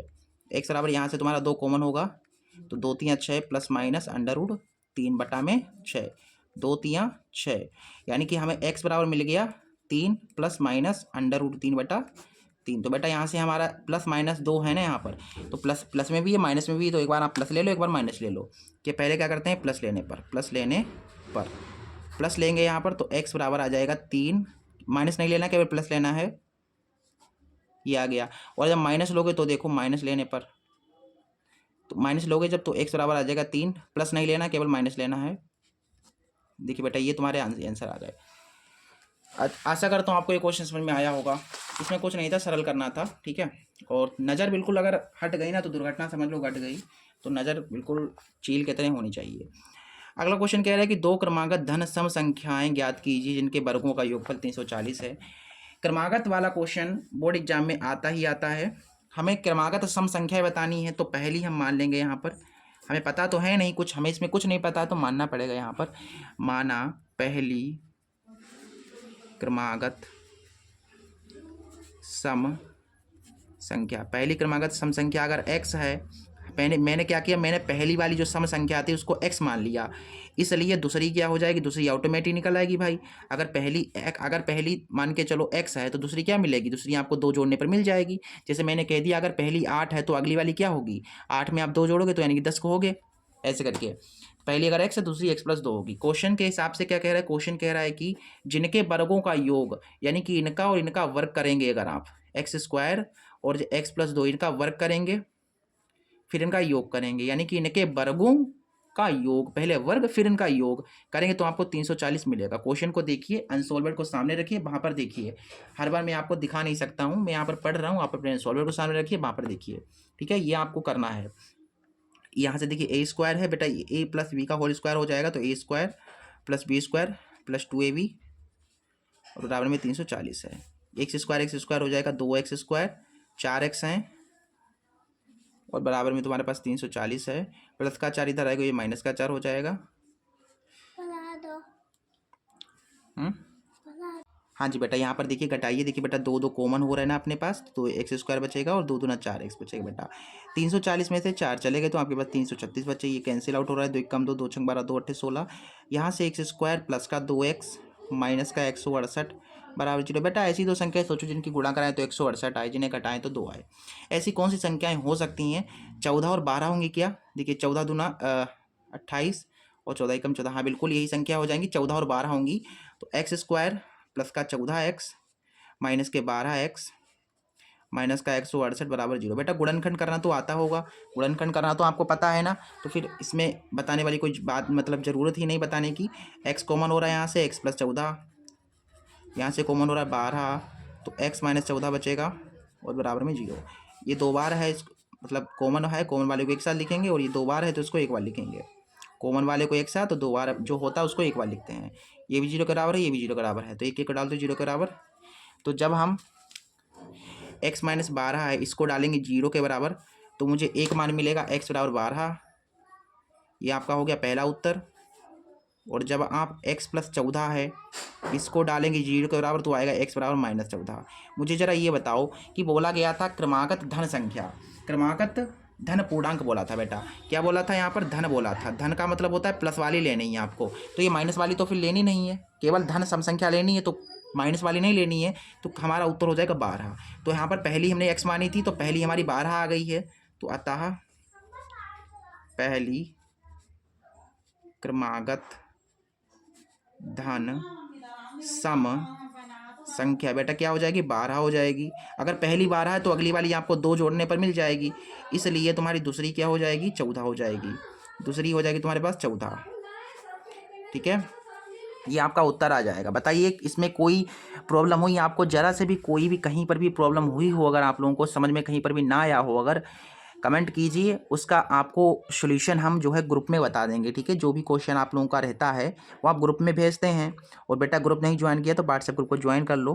ठीक है, और लाइक कर दिया ना आपने? अगर नहीं किया है तो कंजूसी कर रहे हो। लाइक बिल्कुल फ्री है, फ्री ऑफ कॉस्ट है, कुछ नहीं ले रहे हैं आपसे, फ्री में सबको दे रहे हैं, तो लाइक कर देना यार। ठीक है, चलो बेटा अगले क्वेश्चन पे मूव करें। फिर हम अगले क्वेश्चन पे मूव करें। बेटा अगले जो क्वेश्चन आने वाले हैं वो 6 नंबर के आने वाले हैं। 4 नंबर के सभी क्वेश्चन खत्म हो चुके हैं, अब 6 नंबर का क्वेश्चन आप सभी के सामने प्रस्तुत होने वाला है, आने वाला है। बेटा यहाँ से देखो बेटा 6 नंबर का प्रश्न हमारे पास है। बेटा यहाँ पर सॉल्यूशन करना है। ठीक है, पहली रेखिक समीकरण ये है और दूसरी रेखिक समीकरण ये है। इन दोनों रेखिक समीकरणों को सोल्व करके x और y का मान निकालना है बेटा। बता, ठीक है, समझ में आ गया ना यहाँ पर क्या करना है? चलिए बता देता हूँ मैं कैसे करेंगे इस क्वेश्चन को। ठीक है, यहाँ पर ये पहली रेखिक समीकरण है और ये दूसरी रेखिक समीकरण है। इसे हमें क्या करना है बच्चा? इसे हम करना है सोल्व। क्या करना है बेटा? तो इसमें दो इक्वेशंस हमें दो दे रखी हैं, दो लीनियर इक्वेशन दे रखी हैं। पहली लीनियर इक्वेशन है 5/x-1 plus 1/y-2 is equal to 7/4। ये पहली समीकरण है, रेखीय समीकरण है। ठीक है, और दूसरी जो है वो है 6/x-1 फिर -2/y-2 बराबर में ही 1/2 के। अब आप यहाँ पर देखो, इन्हें अगर ऐसे ही सॉल्व करने लगोगे तो बहुत टाइम जाएगा, बहुत ज़्यादा कभी कर ही नहीं पाओगे। यहाँ पर कुछ मानना पड़ेगा बेटा। इस टाइप की जो क्रिटिकल लीनियर इक्वेशन होती हैं उनके लिए देखिए, इनके गुणांक में कुछ नहीं तो 1 होगा ऊपर ना सबके। तो बेटा देखो 1/x-1 इधर भी है, 1/x-1 इधर भी है, मतलब दोनों समीकरणों में है, तो इसको कुछ मान लेंगे। 1/x-1 को मैंने a मान लिया। ठीक है, अब यहाँ पर देखो 1/y-2, 1/y-2 दोनों ओर है, इसको कुछ मान लो। तो इसको मैंने a माना है तो इसको b मान ले रहा हूँ मैं। ठीक है, तो इससे क्या फ़ायदा हुआ? देखो इससे ये सरल हो जाएगी। ये 5 है और ये पूरा का पूरा 1/x-1 इसको मैंने a माना है, इसको मैंने क्या माना है? इसको मैंने v माना है, और बराबर में तुम्हारा 7/4 है। अब इधर आ जाओ, देखो 6 है, ये पूरा का पूरा 1/x-1 a है तुम्हारा, और ये 2 है, फिर ये जैसा v और बराबर में 1/2 है। बेटा ऐसा करो तुम यहाँ पर जो है इस समीकरण में 2 से गुणा करा दो। इसे समीकरण पहली मान लो और इसे समीकरण दूसरी मान लो, तभी तो विलोपन विधि से सॉल्व कर पाओगे। इसका b भी बराबर हो जाएगा, फिर कट जाएगा। तो समीकरण हम क्या करते हैं, समीकरण जो पहली है उसमें करा देते हैं 2 से गुणा। तो इसमें देखिए 2 से गुणा होगी 2×5 = 10a, b में 2 से 2b, और इधर कराओगे जब 2 से गुणा तो 2 से 2 × 4 यानी कि 7/2 आएगा। ये समीकरण बन गई तुम्हारी थर्ड। अब यहाँ पर ये समीकरण सेकंड और समीकरण थर्ड का b भी बराबर है, तो यहाँ पर हम जोड़ देंगे समीकरण सेकंड और थर्ड को, हमारा काम हो जाएगा बेटा, हमारा जो है काम हो जाएगा। समीकरण सेकंड प्लस समीकरण थर्ड। देखो बेटा यहाँ पर क्या करना है अपने लोगों को? यहाँ पर जोड़ना है। तो समीकरण सेकंड तुम्हारे पास है 6a माइनस का 2v बराबर में 1/2। थर्ड तुम्हारे पास कौन सी आई है? 10a प्लस का 2v बराबर में 7/2। बच्चा इनको मैं जोड़ रहा हूँ तो ये कैंसिल हो जाएगा। 10 में 6 जोड़ोगे तो 16 हो जाएगा, 16a। ठीक है, 16a 1/2 में है, 1/2 में ये 7/2 जो है जुड़ जाएगा बच्चा। ठीक है, जुड़ जाएगा तो देखो क्या आएगा, यहाँ पर से तुम्हारे पास 16a है, यहाँ नीचे एक जैसा 2 है, ऊपर 7 में 1 जोड़ेगा तो 8, 2 चौके 8, यानी कि यहाँ से 4 × 4, 4 चौके 16, यानी a का मान अपने को 1/, ये गुणा में 4 है तो बट्टे में आ जाएगा। तो a का मान कितना आ गया बच्चा? a का मान आ गया 1/4। बेटा बैकग्राउंड में थोड़ा नॉइज़ आ रहा होगा, ठीक है, डिस्टर्ब हो रहे होंगे आप, मुझे पता है, तो थोड़ा बहुत एडजस्टमेंट कीजिए आप लोग। हाँ जी बेटा, तो हम अपने लोगों को ए का मान मिल गया। अब इस ए के मान को समीकरण फर्स्ट या समीकरण सेकंड या थर्ड किसी में भी रख दो, बी का मान मिल जाएगा। तो समीकरण फर्स्ट में हम यहाँ पर जो है ए का मान रख देते हैं। ए का मान समीकरण फर्स्ट में रखने पर समीकरण फर्स्ट तुम्हारे पास ये है, देखिए 5a प्लस का v बराबर 7/4 है। ठीक है, क्या है यहाँ पर देख लेते हैं एक बार। 5a प्लस का b बराबर 7/4 ये है तुम्हारे पास। ठीक है, अब यहाँ पर मान रखते हैं फटाफट स्पीड में। देखिए a कितना है, 1/4 है, और ये तुम्हारा v है, और बराबर में 7/4, यहाँ से b, और ये 7/4 है। ठीक है बेटा, ये प्लस का है तो इधर आगे हो जाएगा माइनस का 5/4। सो 7 में से 5 गया, 2 बचा, और नीचे 4 हैं, 2 1 कम 2 2 दूना 4। तो देखिए b का मान आ गया 1/2 के बराबर। a और b के मान मिल गए हैं बेटा। अब हम x और y के मान निकाल सकते हैं, क्योंकि हमारा टारगेट a और b का मान निकालना नहीं था, हमारा टारगेट था ये x और y में दिया गया था, x और y में हमारा टारगेट था निकालने का। तो बेटा ये देखिए, हमने 1/x-1 को a माना था। हमने क्या माना था, चूंकि हम जानते हैं वी नो 1/x-1 को मैंने a माना था यहाँ पर। तो देखो यहाँ से x-1 a कितना आया तुम्हारा, 1/4 आया। देखिए 1/4 आया तुम्हारा a।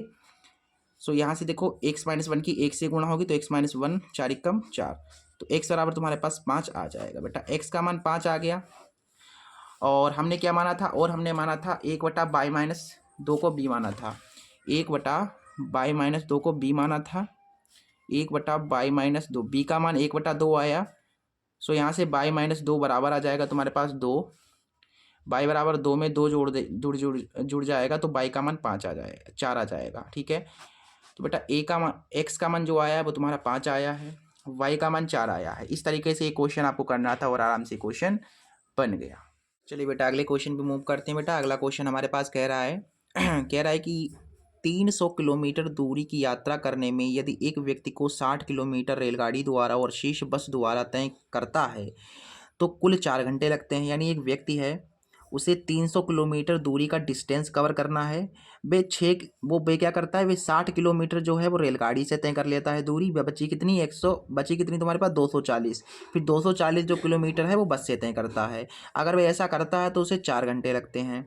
और अगर वे 100 किलोमीटर रेलगाड़ी से तय कर ले, बाकी की 200 किलोमीटर जो बची हुई है वो अगर बस से तय कर ले तो उसे 10 मिनट अधिक लगते हैं। यानी कि 4 घंटे से ज़्यादा 10 मिनट लगेंगे, 4 घंटे 10 मिनट लगेंगे। तो आपको रेलगाड़ी और बस की चाल बतानी है। इस क्वेश्चन में बहुत इंपॉर्टेंट क्वेश्चन और बहुत इंटरेस्टिंग क्वेश्चन है बेटा। बहुत अच्छे तरीके से हमको समझा देंगे ये क्वेश्चन कि आप कभी ज़िंदगी में ये क्वेश्चन भूल ही नहीं पाओगे। मतलब इसमें जो है आप जो है हिसाब से कहानी समझोगे, बहुत आसान हो जाएगा। देखिए आपके लिए क्या है इस क्वेश्चन में, क्या है इस क्वेश्चन में आखिर। देखिए अथवा वाला क्वेश्चन है। यहाँ पर तुम्हारे पास एक डिस्टेंस है, एक आदमी है, सपोज करो आप हो। ठीक है, आप हो यहाँ पर। अब आपको क्या करना है, आप यहाँ पर हो, आपको जाना है 300 किलोमीटर दूर, लगभग यहाँ पर जाना है आपको। ये दूरी कितनी है भैया, 300 किलोमीटर की दूरी है। आप क्या करते हो, यहाँ से लेकर के यहाँ तक जाते हो।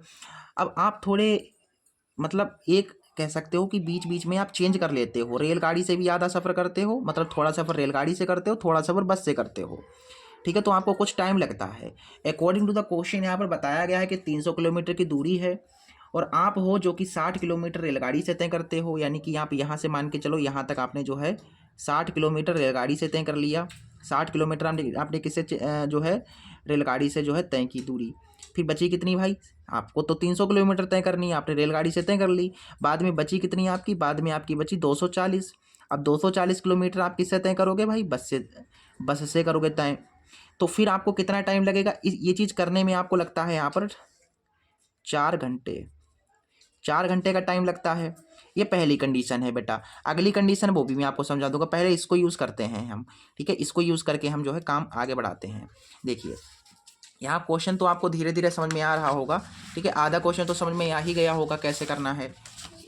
ठीक है, बस से करता है थोड़ी दूरी तय, थोड़ी दूरी बस और रेलगाड़ी से करता है, फिर आप उसको 4 घंटे लगते हैं।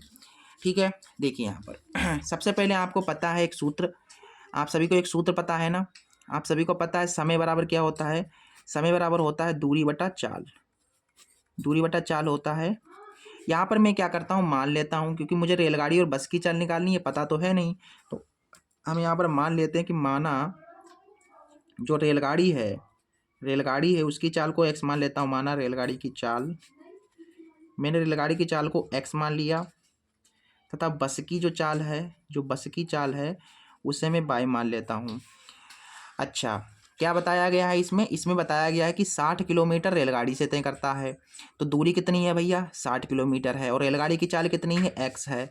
तो समय कितने लगेगा? उसको समय कितना लगेगा? दूरी बटा चाल लगाओगे तो दूरी तुम्हारी कितनी है? 60 किलोमीटर है, बटा में चाल यानी कि 60 किलोमीटर दूरी बटा चाल x यानी कि 60 बटा x आएगा।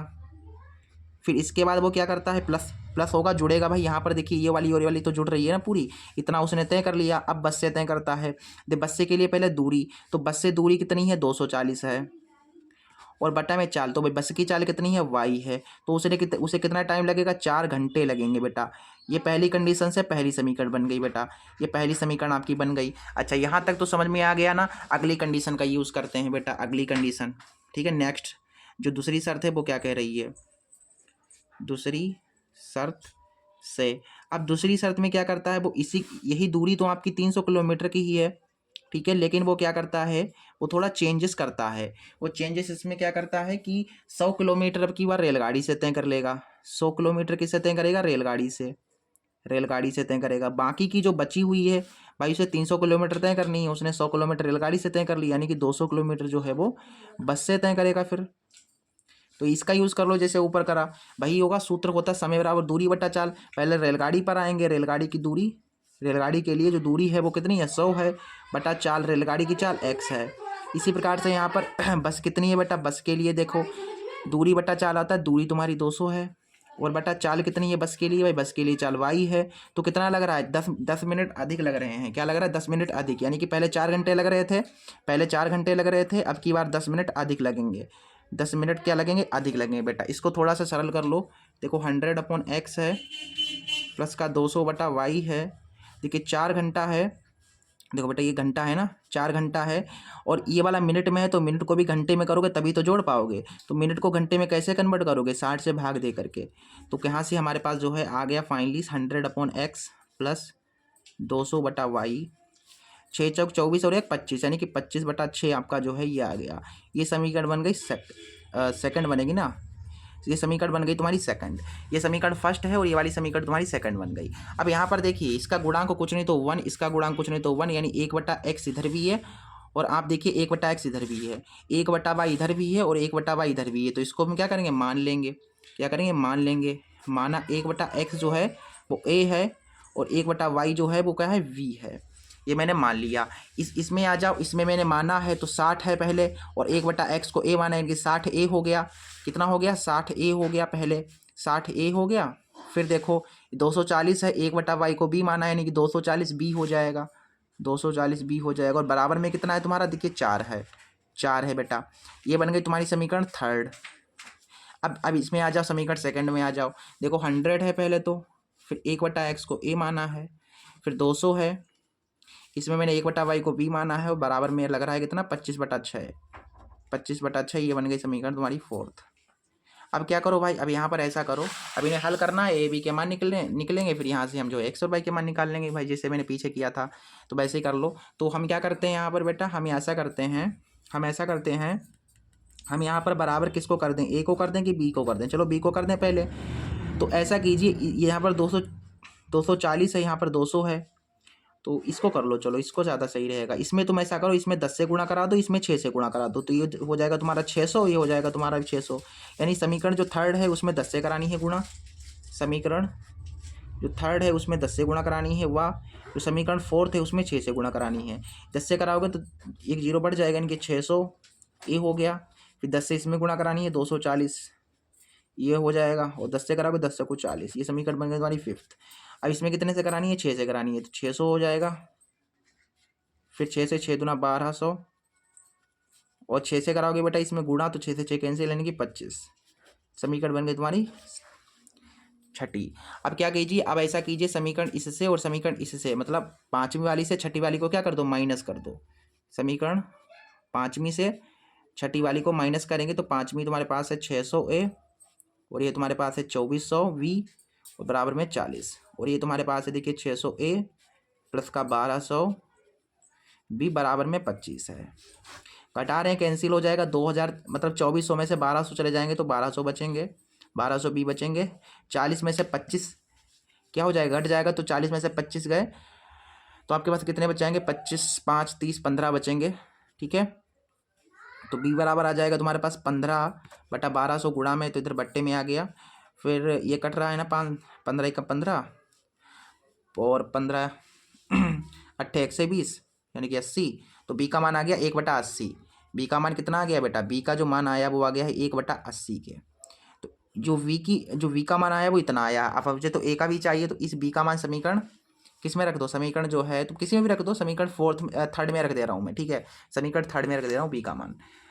चलिए, समझ में तो आ रहा है ना आप सभी को, बढ़िया है। फिर समीकरण थर्ड में देखिए, समीकरण थर्ड में v का मान रखने पर भाई बी का मान समीकरण थर्ड में रखोगे, समीकरण थर्ड है 60a, a है, फिर 240 है, फिर v के स्थान पर 1/80 आया ना, v 1/80 आया, बिल्कुल सही 1/80 आया।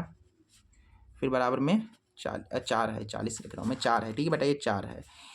देखो 60a है, 0 से 0 कैंसिल, 8 3 24 यानी कि 3 आ जाएगा यहाँ पर, और बराबर में 4।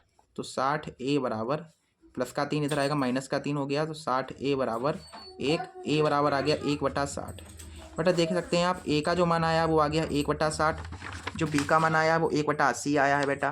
तो a और b के मान आपने निकाल लिया, आराम से निकाल लिए, नहीं निकाल लिए। अब हमें x और y के मान तो हम आराम से निकाल लेंगे भाई। यहाँ से हमने माना था 1/x को a माना था, तो यहाँ पर ऐसे करके लिख दो, चूँकि मैंने माना था 1/x बराबर a, तो यहाँ से देखो 1/x बराबर a कितना है, 1/60 है।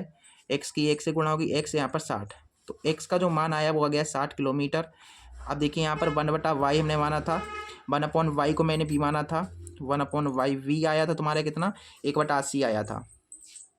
तो y बराबर आ गया 80 किलोमीटर। बेटा ए और x और y के मान निकालने थे, तो रेलगाड़ी की चाल x थी, तो रेलगाड़ी की चाल हो गई 60 किलोमीटर और बस की चाल हो गई 80 किलोमीटर।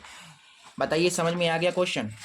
ठीक है, तो ये तुम्हारी रेलगाड़ी की चाल हो गई। अगर आप लिखना चाहते हैं हिंदी में तो ऐसे करके लिख दें कि अतः रेलगाड़ी की चाल 60 किलोमीटर व बस की 80 किलोमीटर होगी। क्लियर है?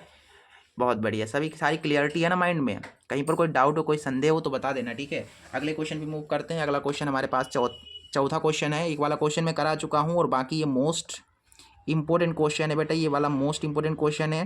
ठीक है, कह रहा है कि जब सूर्य का उन्नयन कोण फाई से थीटा हो जाता है तो क्षैतिज तल, यानी क्षैतिज तल ऐसे, क्षैतिज तल में खड़े एक स्तंभ की छाया, यानी कि ये जो स्तंभ ऐसा करके खड़ा होगा, फिर इसकी छाया की लंबाई क्या हो जाती है, बढ़ जाती है। कितनी बढ़ जाती है, a मीटर अधिक बढ़ जाती है। तो स्तंभ की लंबाई, ये स्तंभ की लंबाई बतानी है।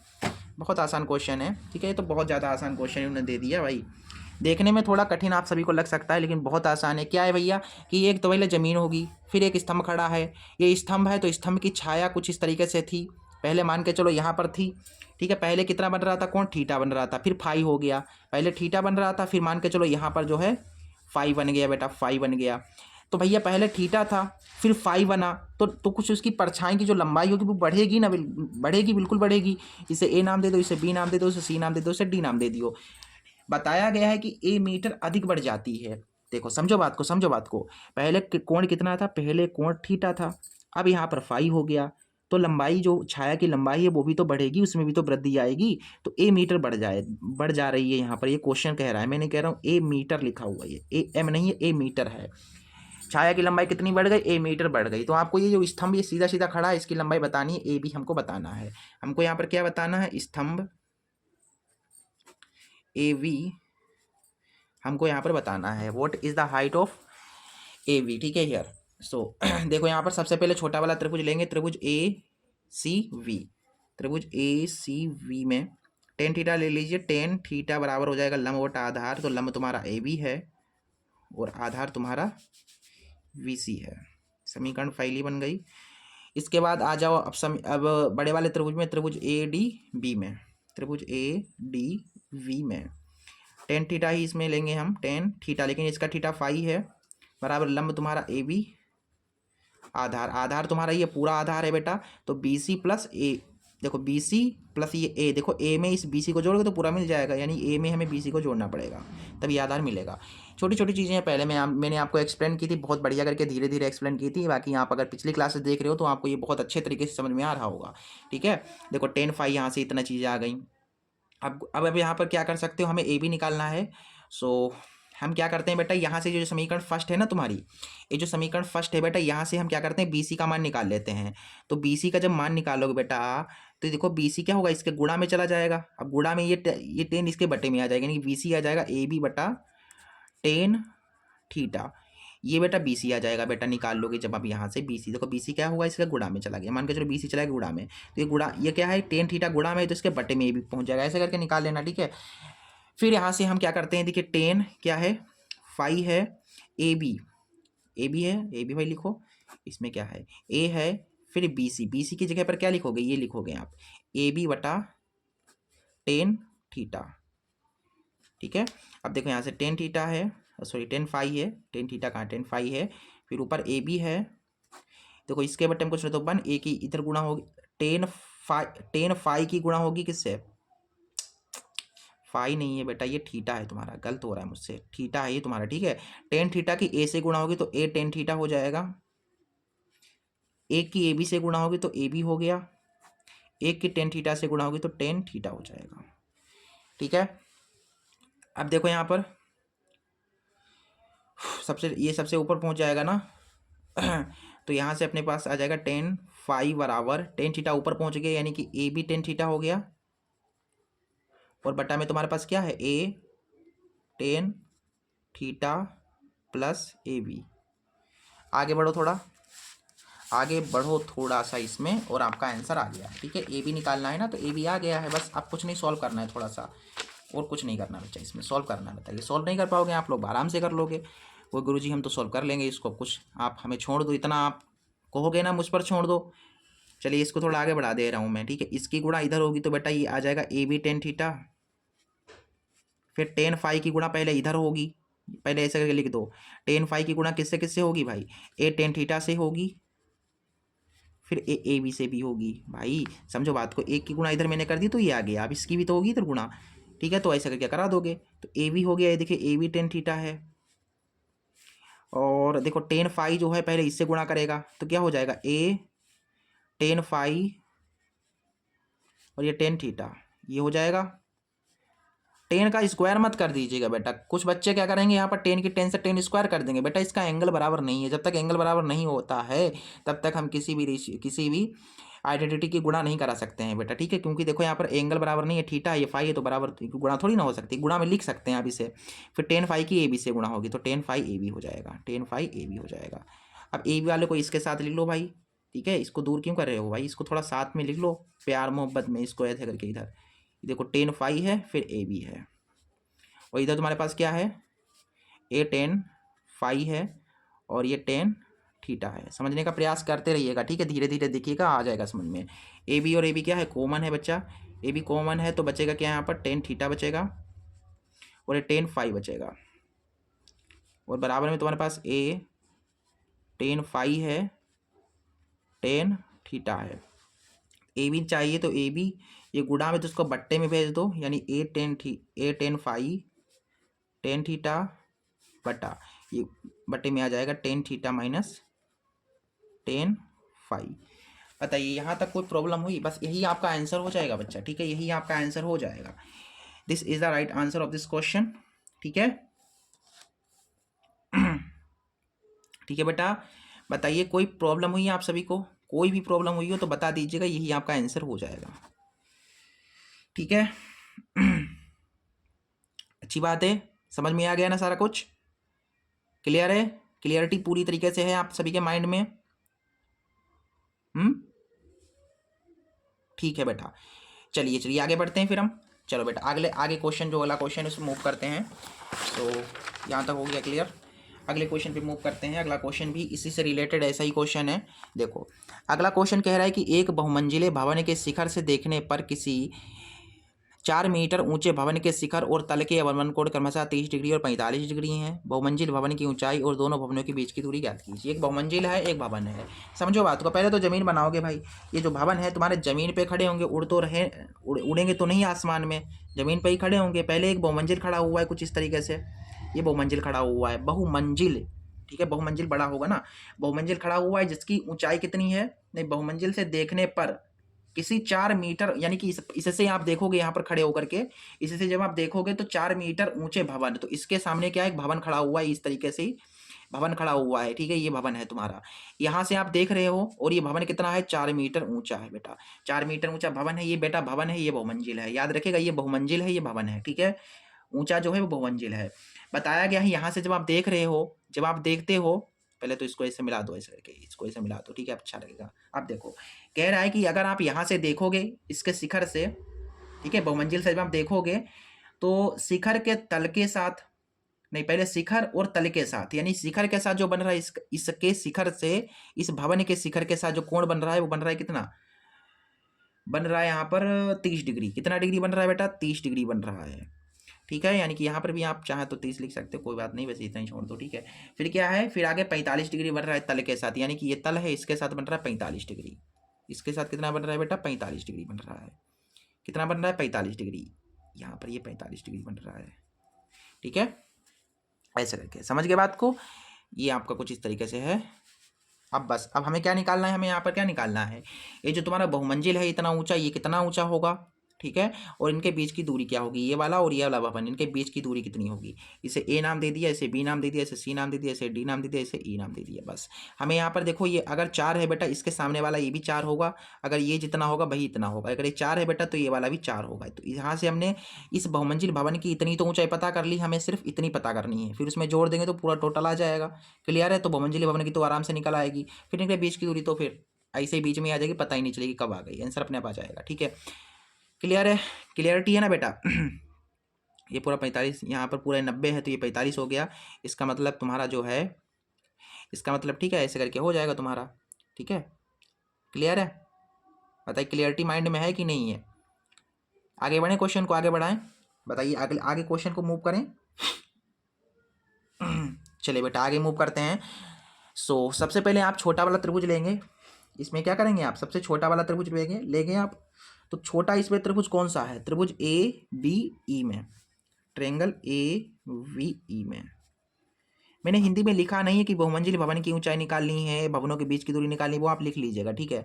हम डायरेक्ट करा रहे हैं यहाँ पर, ठीक है। तो टेन थीटा ले लो, इस वाले त्रिभुज में टेन थीटा बराबर यह होता है लंब बटा आधार, तो टेन थीटा। इस वाले में, इस वाले छोटे वाले त्रिभुज में जो थीटा है वो 30 डिग्री का है, और लंब कितना है इसका, लंब देखो ए बी है, और आधार कितना है बेटा, आधार तुम्हारा ये वी ई है, ई बी है। और एक चीज़ याद रखिएगा यहाँ पर, जो मैंने बताया अभी आपको था, ये ई डी किसके बराबर है, इस बी सी के बराबर है, ई डी बराबर है वी सी के, और इसी प्रकार ये वी ई जो है वो किसके बराबर है, सी डी के बराबर है, ठीक है। ठीक है, चलिए अब आ जाओ यहाँ पर। टेन 30 का वैल्यू होता है 1/√3। ए बी अपने लोगों को बताना है, और ई बी भी तो नहीं पता है ना, ई बी भी नहीं पता है, चलिए कोई बात नहीं। ई बी की 1 से गुणा होगी तो ई बी आएगा, √3 की ए बी से गुणा हो जाएगी तो √3 ए बी आ जाएगा। तो अपन लोग का ये आ गया यहाँ तक, तो समीकरण मान लो इसको फाइली। अब बड़े वाले त्रिभुज को ले लो, त्रिभुज ए सी डी में, ट्रायंगल ए सी डी में, इस वाले ट्रायंगल में भी आप टेन थीटा ही लेंगे, थीटा बाकी इसका 45 होगा, बराबर लंब, लंब तुम्हारा ये पूरा है, लंब ये पूरा कब मिलेगा भाई, लंब ये पूरा कब मिलेगा, जब आप इस ए बी में इस 4 को जोड़ दोगे, जब आप इस ए बी में इस 4 को जोड़ दोगे तो पूरा लंब मिल जाएगा भाई, पूरा बहुमंजिल मिल जाएगा। बट आधार तुम्हारा ये सी डी है, सी डी है, और इस सी डी के जगह पर हम क्या लिख सकते हैं, वी ई लिख सकते हैं, ये वाला लिख सकते हैं। टेन 45 का वैल्यू 1 है, ऊपर ए बी है +4 है, इस सी डी के स्थान पर हम ये लिख सकते हैं ई बी को, ई बी लिख सकते हैं। देखो ए बी की 1 से गुणा होगी तो ई बी आ जाएगा, और बराबर में तुम्हारे पास है ए बी +4। ई बी के यहाँ पर आपको ये रखना है √3 ए बी, और बराबर में तुम्हारे पास है ए बी +4। √3 क्या है, ए बी है, प्लस का ए बी इधर आएगी, हो जाएगा माइनस का ए बी, बराबर में 4 है। क्लियरिटी है पूरे माइंड में ना, आपके माइंड में क्लियरिटी है ना इस क्वेश्चन में, ठीक है। क्लियरिटी होनी चाहिए, क्लियरिटी नहीं होगी फिर काम नहीं बनेगा बेटा, ठीक है। क्या हो रहा है यहाँ पर कॉमन, यहाँ पर कॉमन ए बी कॉमन हो रहा है, तो ए बी कॉमन निकाल लो, तो √3 माइनस का 1 बचेगा, और बराबर में 4 है। ए बी को रोक दोगे, ठीक है, और ये गुणांक में है बेटा, ये गुणा में है तो बट्टे में पहुँच जाएगा, नीचे माइनस में मतलब होता नहीं अंडर, तो इसको हर परमेकरण कर दो, इसका चिन्ह बदल जाएगा, हर परमेकरण करने पर चिन्ह बदलते हैं बेटा। 4 की इधर गुणा हो जाएगी तो √3 माइनस का 1, ए माइनस बी ए प्लस बी है, तो इसको सॉल्व करोगे तो 2 ही आएगा, 2 दूना 4। तो ए बी जो देखने को मिला है वो मिला कितना है, 2 इंटू √3 माइनस का 1। बेटा यही तुम्हारा हो जाएगा उत्तर। ये तुम्हारा क्या हो गया, उत्तर हो गया। यानी कि नहीं, ये भी यही अभी नहीं हुआ है, ये अभी तो केवल ए बी आया है, ये तो ए बी आया है केवल। मुझे तो ये पूरा चाहिए, यानी कि इस ए बी में इस 4 को जोड़ना पड़ेगा तब मिलेगा। ठीक है, तो यहाँ से ऐसे कर लो कि अतः बहु मंजिल भवन की ऊंचाई, क्या बताया, इस वाले जो ए बी में क्या जोड़ देना होगा, इस ए बी में इस 4 को जोड़ देना होगा, इस ए बी में इस 4 को जोड़ देना होगा। तो ए बी तुम्हारा ये है 2 गुणा √3 माइनस का 1, इसमें 4 को जोड़ना है। थोड़ा सरल कर लें क्या, 2 की √3 से गुणा होगी तो 2 √3 हो जाएगा, 2 की 1 से गुणा होगी 2 हो जाएगा, प्लस का 4 है। फिर यहाँ से देखो 2 है, ठीक है, √3 है, और यहाँ पर 4 में से 2 जाएगा, 2 बचेगा। बेटा क्या कॉमन हो रहा है, फिर 2 कॉमन हो रहा है, तो √3 प्लस 1 बचेगा, और ये तुम्हारा हो जाएगा आंसर। किस में हो जाएगा, मीटर में। ये हो गया तुम्हारा बहुमंजिल भवन की ऊंचाई। बहुमंजिल भवन की ऊंचाई तुम्हारी कितनी हो जाएगी, 2√3 प्लस 1 आपकी हो जाएगी। बताएं आपको यहाँ पर कोई प्रॉब्लम है कोई दिक्कत है? ये आपका हो जाएगा उत्तर। ठीक है, ठीक है बेटा, चलो आगे बढ़ते हैं। फिर अब हमें क्या निकालना था, आगे हमको निकालना था ये सी डी यानी कि वी निकाल लो भाई, सी डी होगा भाई। तो इसका मतलब ये बी को हम देखो यहाँ पर, ये वी किसके बराबर है, सी डी के बराबर है, तो इसको इसकी जगह पर हम सी डी भी लिख सकते हैं, कह सकते हैं कि वी और सी डी दोनों के दोनों ये है। तो हम यहाँ पर ऐसा करके कह देंगे अतः, इसलिए सी डी बराबर क्या दिया गया बेटा, देखो ई बी दिया गया था, मैंने सी डी माना क्योंकि बराबर है ई बी और सी डी। कितना है, √3 ए बी है, कितना है, √3 ए बी है, √3 ए बी है। देखो सी डी आ गया अपने लोगों के पास, √3 ए बी कितना है, ए बी तुम्हारा क्या निकला, ए बी ये निकला था, देखिए अभी ऊपर 2 इंटू √3 माइनस 1 है, क्या है 2 इंटू √3, क्या कर रहा हूँ यार मैं, ये रुक जाओ, सी डी बराबर ये √3 है, और फिर है 2 √3 माइनस का 1। बेटा ये √3 पहले से था, इस ए बी के स्थान पर ये हमें दिया गया था ऊपर, वो हमने लिख दिया। फिर क्या होगा, ये 2 √3 है, फिर अंदर तुम्हारे पास √3 माइनस का 1 है। बेटा ये मीटर में तुम्हारी हो जाएगी बीच का distance, this is the distance between two. ठीक है, यहाँ पर ये आ गया तुम्हारा आंसर समझ में आ गया क्वेश्चन। बताइए कोई प्रॉब्लम है आप सभी को, कोई प्रॉब्लम कहीं पर भी कोई दिक्कत हो, ठीक है, फटाफट आप लोग कमेंट कर दीजिएगा। ठीक है, ठीक है, आगे बढ़ें, चलिए अगले क्वेश्चन में मूव करते हैं। अगला क्वेश्चन हमारे पास क्या है अगला जो क्वेश्चन है वो कह रहा है, 5वां क्वेश्चन है, कह रहा है कि 21 सेंटीमीटर त्रिज्या वाले एक वृत्त का चाप केंद्र पर 60 डिग्री का कोण आंतरित करता है। चाप द्वारा बनाए गए त्रिज्यखंड का क्षेत्रफल और संगत जीवा द्वारा बनाए गए वृत्तखंड का क्षेत्रफल ज्ञात कीजिए। फटाफट इस क्वेश्चन को करो। बेटा इस क्वेश्चन में कुछ नहीं रखा है, ये क्वेश्चन बहुत आसान है और बहुत ज़्यादा इंपॉर्टेंट है बेटा। त्रिज्यखंड से रिलेटेड क्वेश्चन बड़े मार्क्स में 6 नंबर में क्वेश्चन आता है। ठीक है, ये क्वेश्चन देखिए कैसे होगा। सबसे पहले एक वृत्त है, ठीक है, ये वृत्त है बेटा, इस वृत्त का क्या है, एक त्रिज्यखंड बना लेना है आपको, ऐसे करके त्रिज्याओं से घिरा हुआ एक त्रिज्यखंड। ये आपकी त्रिज्या हो जाएगी 21, इसकी 21 सेंटीमीटर त्रिज्या है बेटा, ये भी 21 है और ये भी 21 है। ठीक है, फिर इसकी चाप की बात करिए तो बेटा इसकी चाप ऐसे करके बना दो, ये चाप हो गई तुम्हारी। तो बेटा यहाँ पर तुम्हारे पास बताया गया है कि 60 डिग्री का कोण बन रहा है, यानी ये समबाहु होगा। फिर इसका मतलब ये त्रिभुज तुम्हारा कौन सा है, समबाहु, क्योंकि 60 डिग्री बन रहा है। ठीक है, फिर आपको क्या बताना है, त्रिज्यखंड का क्षेत्रफल बताना है यहाँ पर। चलिए बात करते हैं, हमें त्रिज्यखंड का क्षेत्रफल बताना है और संगत जीवा द्वारा बनाए गए। बेटा ये चाप थोड़ी ना है, ये चाप नहीं है, गलती से मुझसे निकल गया। चाप तो तुम्हारी ये है, चाप तो तुम्हारी ये है, जीवा है ये तुम्हारी। ठीक है बेटा, ये जीवा है। बताया गया कि जीवा द्वारा बनाए गए वृत्तखंड का क्षेत्रफल, तो ये जीवा है, इससे कौन सा वृत्तखंड बन रहा है बेटा, ये वाला वृत्तखंड बन रही है, ये रेड में कर दे रहा हूँ, ये वाला ये बन रहा है, ये वाला आपको भी निकालना है, मतलब ये निकालना है और ये पूरा त्रिज्यखंड इसका क्षेत्रफल बताना है। सबसे पहले हमें क्या निकालना है, हमें बताना है यहाँ पर त्रिज्यखंड का क्षेत्रफल। देखते रहिए बस, आपको समझ में आ जाएगा। त्रिज्यखंड का क्षेत्रफल बताना है और त्रिज्यखंड का क्षेत्रफल कैसे निकलेगा बेटा, θ/360 गुणा πr²। ठीक है, पहले हम त्रिज्यखंड का क्षेत्रफल निकाल लेते हैं, फिर हम वृत्तखंड का भी निकाल लेंगे। ठीक है, ये छोटा वाला जो लघु वृत्तखंड है वही तो, ये भाई लघु तो होता है, ये वाला लघु होता है ना, तो यानी कि लघु वृत्तखंड का आपसे क्षेत्रफल पूछा गया है यहाँ पर। और त्रिज्यखंड का पहले त्रिज्यखंड का निकाल लो, उसके बाद आगे देखेंगे क्या करना है।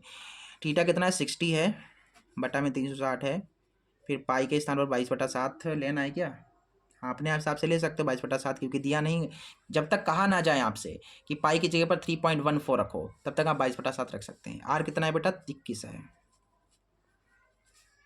6 एकम 6, 6 चंगा 36, 7 तियाँ 21, 3 दूना 6 और 2 एकम 2 एकम 2। ठीक है, तो 11 गुणा 21 करना है फिर हमें, तो 1 की गुणा 1 से होगी, फिर 2 और 1 जुड़ जाएंगे 3, 2 एकम 231 आएगा ना, 231 सेंटीमीटर स्क्वायर। ये आपके आ गया यहाँ पर त्रिज्यखंड का क्षेत्रफल बेटा, ये तुम्हारा आ गया त्रिज्यखंड का क्षेत्रफल बेटा। अच्छा, त्रिज्यखंड का क्षेत्रफल निकल आया। अब हमें ये वाला रेड वाला चाहिए बच्चा, तो रेड वाला कब मिलेगा हमें? हमें ये 231 क्या है बेटा? ये पूरा है, ये वाला है त्रिज्यखंड बेटा। त्रिज्यखंड के ये पूरा है, ये वाला त्रिज्यखंड, ये और ये त्रिज्यखंड है, ये पूरा हमें पता है इतना है। लेकिन हमें क्या चाहिए? हमें सिर्फ ये रेड वाला चाहिए, तो हमें ये वाइट वाला घटा देना होगा इससे, यानी कि इस त्रिज्यखंड के क्षेत्रफल में से ये जो समबाहु त्रिभुज है इसको घटा देना है, ये वाला मिल जाएगा। बस अब हम यहाँ से कर सकते हैं, क्या कर सकते हैं कि लघु वृत्त खंड का क्षेत्रफल बराबर कैसे मिलेगा? त्रिज्यखंड का क्षेत्रफल माइनस त्रिज्यखंड का क्षेत्रफल इतना है बस, माइनस फिर ये समबाहु त्रिभुज का क्षेत्रफल माइनस समबाहु त्रिभुज का क्षेत्रफल। बस सॉल्व कर दो, आपका आंसर आ जाएगा। ठीक है, देखिए देखो बेटा, क्या है यहाँ पर 231 है, कितना है 231 है, 231 है। और समबाहु त्रिभुज का क्षेत्रफल कितना होता है? √3/4 गुणा भुजा स्क्वायर, यही तो होता है ना। बस 231 है, क्या कर रहा हूँ यार मैं, 231 है, फिर √3 है, और भुजा स्क्वायर, भुजा कितनी है बेटा? 21 है भुजा, देख सकते हैं इस त्रिभुज की भुजा 21 है। ठीक है, 21 है, तो 21 का स्क्वायर यानी 2 बार लिखना है फिर, तो अपन लोग को यहाँ से मिलेगा 231 माइनस 21 गुणा 21 करोगे जब आप, तो आपको मिलेगा 1 2 2 4 441 मिलेगा ना, 441 √3, 21 गुणा 21 करोगे 441 मिलेगा, और फिर नीचे 4 है, करके देख लेता हूँ मैं। 21 गुणा 21, 1 का स्क्वायर 1, 2 एकम 2 दूना 4, 2 दूना 4, हाँ 441 ही मिलेगा। बट बेटा यही तुम्हारा उत्तर हो गया। ठीक है, सेंटीमीटर स्क्वायर में यही हो गया तुम्हारा आंसर। ठीक है, समझ में आ गया? बहुत आसान प्रश्न था, 6 नंबर का प्रश्न था, और बहुत ईजी तरीके से आपने बना दिया। अगले क्वेश्चन पे मूव करते हैं बेटा। अगला क्वेश्चन जो कि लास्ट क्वेश्चन है बेटा, 5वें का लास्ट में 6 नंबर का प्रश्न है, बहुत इंपॉर्टेंट है। ठीक है, बहुत इंपॉर्टेंट है। कह रहा है कि 32 सेंटीमीटर ऊंचाई और 18 सेंटीमीटर आधार त्रिज्या वाली एक बेलनाकार बाल्टी रेत से भरी हुई है। इस बाल्टी को भूमि पर खाली किया जाता है, और इस रेत से एक शंकुआकार ढेरी बनाई जाती है। यदि ढेरी की ऊंचाई 24 सेंटीमीटर है तो ढेरी की त्रिज्या और तिर्यक ऊंचाई बताइए। देखो बेटा, क्वेश्चन को समझिए। एक बेलनाकार बाल्टी है, बाल्टी कुछ इस तरीके से है, समझिए को, क्वेश्चन को समझना है। ठीक है, आगे आपको ऑटोमेटिक समझ में आ जाएगा, अगर चित्र समझ में आ गया तो ये ऑटोमेटिक समझ में आ जाएगा बेटा। ये तुम्हारी बाल्टी है, कैसी है? बेलनाकार बाल्टी है। और इस बाल्टी के बारे में थोड़ा बहुत जान लो। ये जो बाल्टी है बेटा, इसकी जो ऊंचाई है बेटा, वो कितनी है? 32 सेंटीमीटर है, 32 सेंटीमीटर है। और इसकी जो त्रिज्या है बेटा, वो कितनी है? 18 सेंटीमीटर है। अब क्या किया जाता है बेटा, इससे क्या किया जाता है, ये जो बाल्टी है बेटा किससे भरी हुई है? रेत से भरी हुई है। ये बाल्टी पूरी की पूरी रेत से भरी हुई है, ये पूरी की पूरी किससे भरी हुई है? रेत से भरी हुई है। अब ये जो रेत से भरी हुई है, अब क्या किया जाता है, इस बाल्टी को खाली किया जाता है। तो ज़मीन पर खाली करेंगे। अब ज़मीन पर खाली करने के बाद क्या करते हैं, एक ढेरी बनाते हैं। अब जो ढेरी बनती है वो कैसी बनती है? रेत की कैसी ढेरी बनाते हैं? शंकुआकार बनाते हैं, कुछ इस तरीके से। आपने देखा होगा जब हम बाल्टी से रेत को नीचे डालते हैं तो ऐसे करके ढेरी बन जाती है शंकुआकार, ऐसे करके ढेरी बन गई है। अब आपको क्या करना है, ये जो ढेरी है, इस ढेरी की आपको ऊंचाई पता है। इसकी ऊंचाई कितनी है बेटा? 24 सेंटीमीटर है। आपको यहाँ पर इसकी त्रिज्या बतानी है, इसकी आर बतानी है, और इसकी ये जो तिर्यक ऊंचाई एल है वो बतानी है। बस यही आपको करना है बच्चा। ठीक है, समझ में आ गया? यहाँ पर क्वेश्चन समझ में आ गया, चित्र समझ में आ गया। चलिए, बहुत आसान है। तो यहाँ पर अब हम इसका सॉल्यूशन कर लेंगे। ठीक है, अगर आपको ये चित्र समझ में आ गया तो इसका सॉल्यूशन भी बहुत आसान है बच्चा। देखो, अगर इसमें मान के चलो 10 किलो, अगर 10 किलो रेत थी, तो ये जो ढेरी बनी होगी वो भी तो 10 किलो ही बनी होगी भाई। जब किसी चीज़ को आप रेत को जैसे नीचे डालोगे, तो क्या डालने से वो रेत कम हो जाएगी? नहीं कम होगी, उसका आयतन बराबर होगा। यानी शंकु का आयतन बराबर है बेलन के आयतन के। तो यहाँ पर ऐसे करके लिख सकता हूँ कि मैं शंकु का आयतन, शंकुआकार ढेरी का आयतन बराबर होगा बेलनाकार बाल्टी का आयतन। मैं यहाँ पर ऐसे लिख दूँ बेलन का आयतन क्या है। ठीक है, बेलन का आयतन ऐसे करके। शंकु का आयतन क्या होगा भैया? 1/3 गुना पाई आर, इसका कैपिटल आर है, और एच इसका मैं कैपिटल मान लेता हूँ। और बेलन के लिए pi R square H, pi R square H. बेटा पाई से पाई कैंसिल हो गया, 1/3। इसकी आर हमको निकालनी है शंकु की, और एच इसका 24 है, आर स्क्वायर इसकी आर कितनी है 18 है, 2 बार है, फिर एच कितना है तुम्हारा 32 है। जो कट रहा है उसे काट दो तुम, 8 से 3 से कटेगा ये 2 से काट दो, 2 1 कम 2, 2 दूना 4, फिर 2 ने 18, फिर 3 से कटेगा ये, 3 चौको 12, 3 तिया 9, फिर 4 8 32, फिर ये तुम्हारा हो गया इतना। बस एक क्या बच्चा, आर स्क्वायर बच्चा, नीचे तुम्हारा 3 बच्चा, और इधर तुम्हारे पास बच्चा 18 गुणा 3 गुणा 8, यही तो बचा। फिर ये 3 इधर भी गुणा कर लेगा, तो आर स्क्वायर बराबर देखो 18 गुणा 3 गुणा 8 है, ये 3 भी उधर गुणा कर लेगा बेटा, ये 3 ऐसे करके गुणा कर लेगा, तो आर स्क्वायर बराबर क्या आएगा, देखो 3 तिया 9 और 9 है 72, 72 गुणा 18 कराना है मुझको, ठीक है। ऐसा करो, तुम्हें क्या कराना है, 18 गुणा 72 कराना है ना। देखो 18 गुणा 72 को लिख सकते हो 18 गुणा 4, 18 का स्क्वायर होता है कितना, 18 का स्क्वायर होता है 324, और यहाँ पर से 4, तो 4 चौको 16, 4 दूना 8 और 4 3 12, 1296 आएगा, यहाँ पर 1296 आएगा गुणा कराने पर।